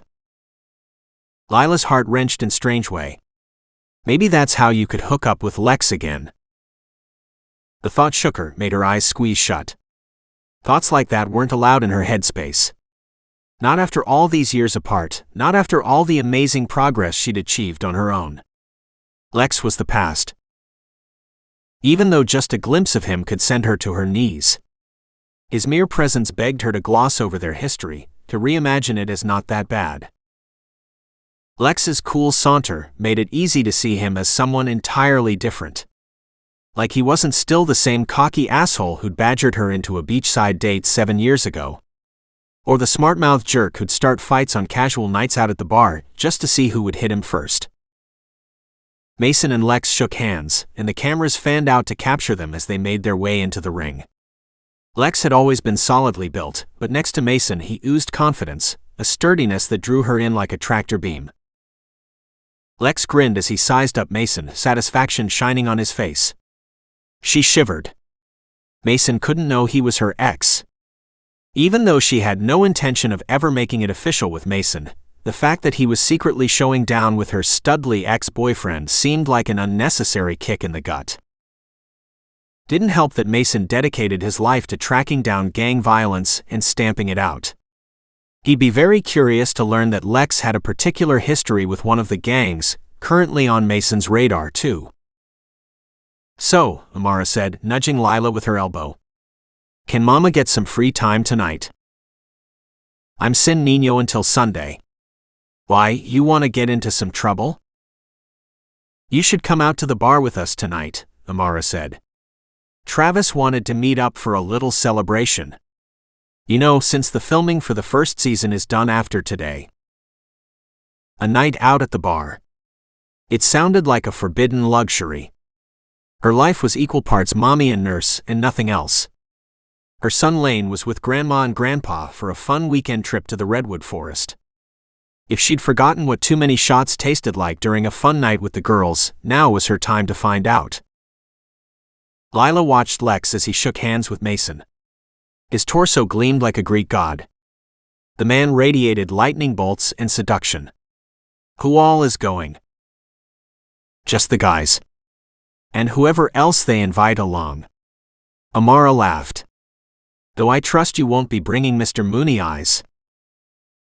That was Amara's nickname for Mason.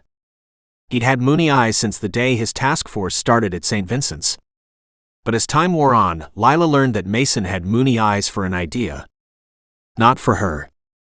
He wanted the family and picket fence more than he wanted Lila. And it irked her to think that he could probably be with even a shapeless blob and still make it work. Like a woman's personality, laugh, and flaws didn't even matter to him. "Definitely not," Lila said.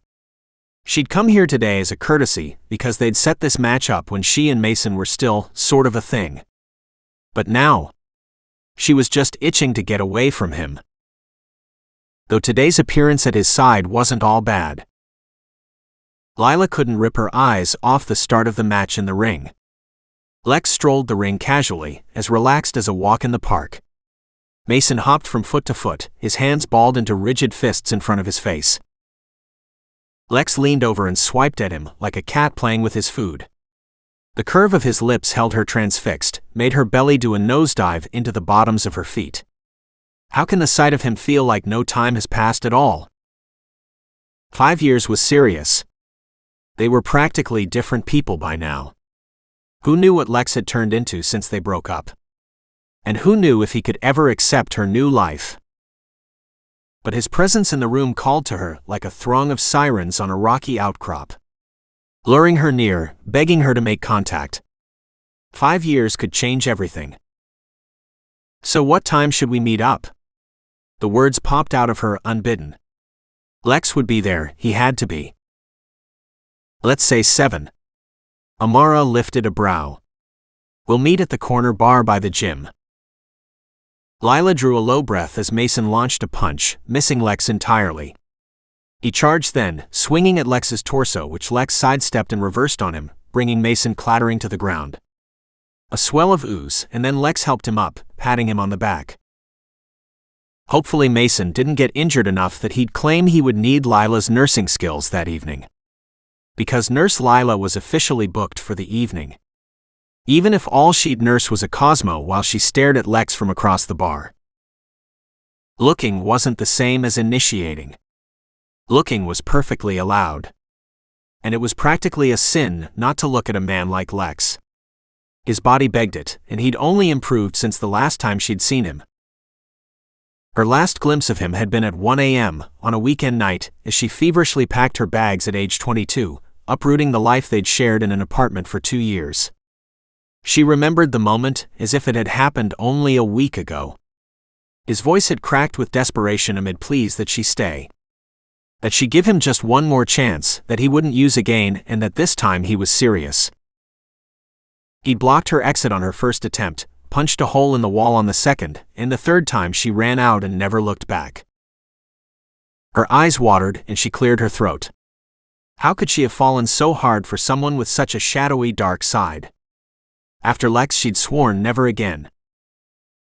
Only regular, stable men. The neat, calm do-gooder types.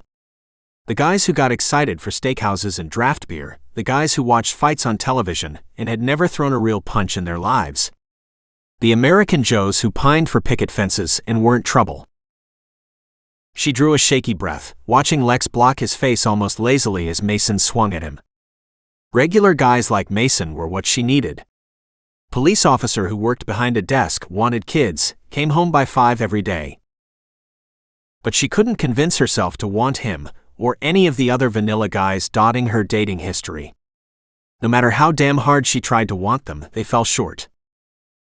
Nobody could stack up against the shadowy template staining the back of her mind.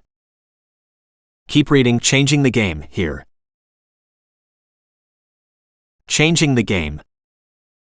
A half-cocked hellion and a woman looking for safety both have secrets that could ruin their second chance. Even though the only woman Lexington Olivo ever loved walked away 5 years ago, fate has brought her back. Now he's on the road to redemption, determined to prove he can be a better man than he was before, but is the darkness of his past really gone?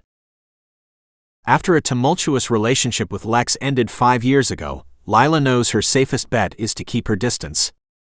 But Lex is clean, sober, successful now, and as sexy as he ever was. So when he wants a second chance, her heat and body crave the intensity he ignites within her, and she can't refuse. But this time, Lila's the one with a secret. One that's been 5 years in the making, and will change the game for both of them. And while Lex is busy proving himself, the past comes pounding on his door. The gang he used to fight for wants him back. This time, they won't take no for an answer. Fans of Penelope Ward and Kennedy Ryan will love this emotional second chance romance. Available now. Breaking the Sinner. She picked the name General. As a religious exile who fled her community only to land in LA, Genevieve couldn't be greener. Armed with a list of experiences she's eager to live, she's diving headfirst into the choppy waters of normal society.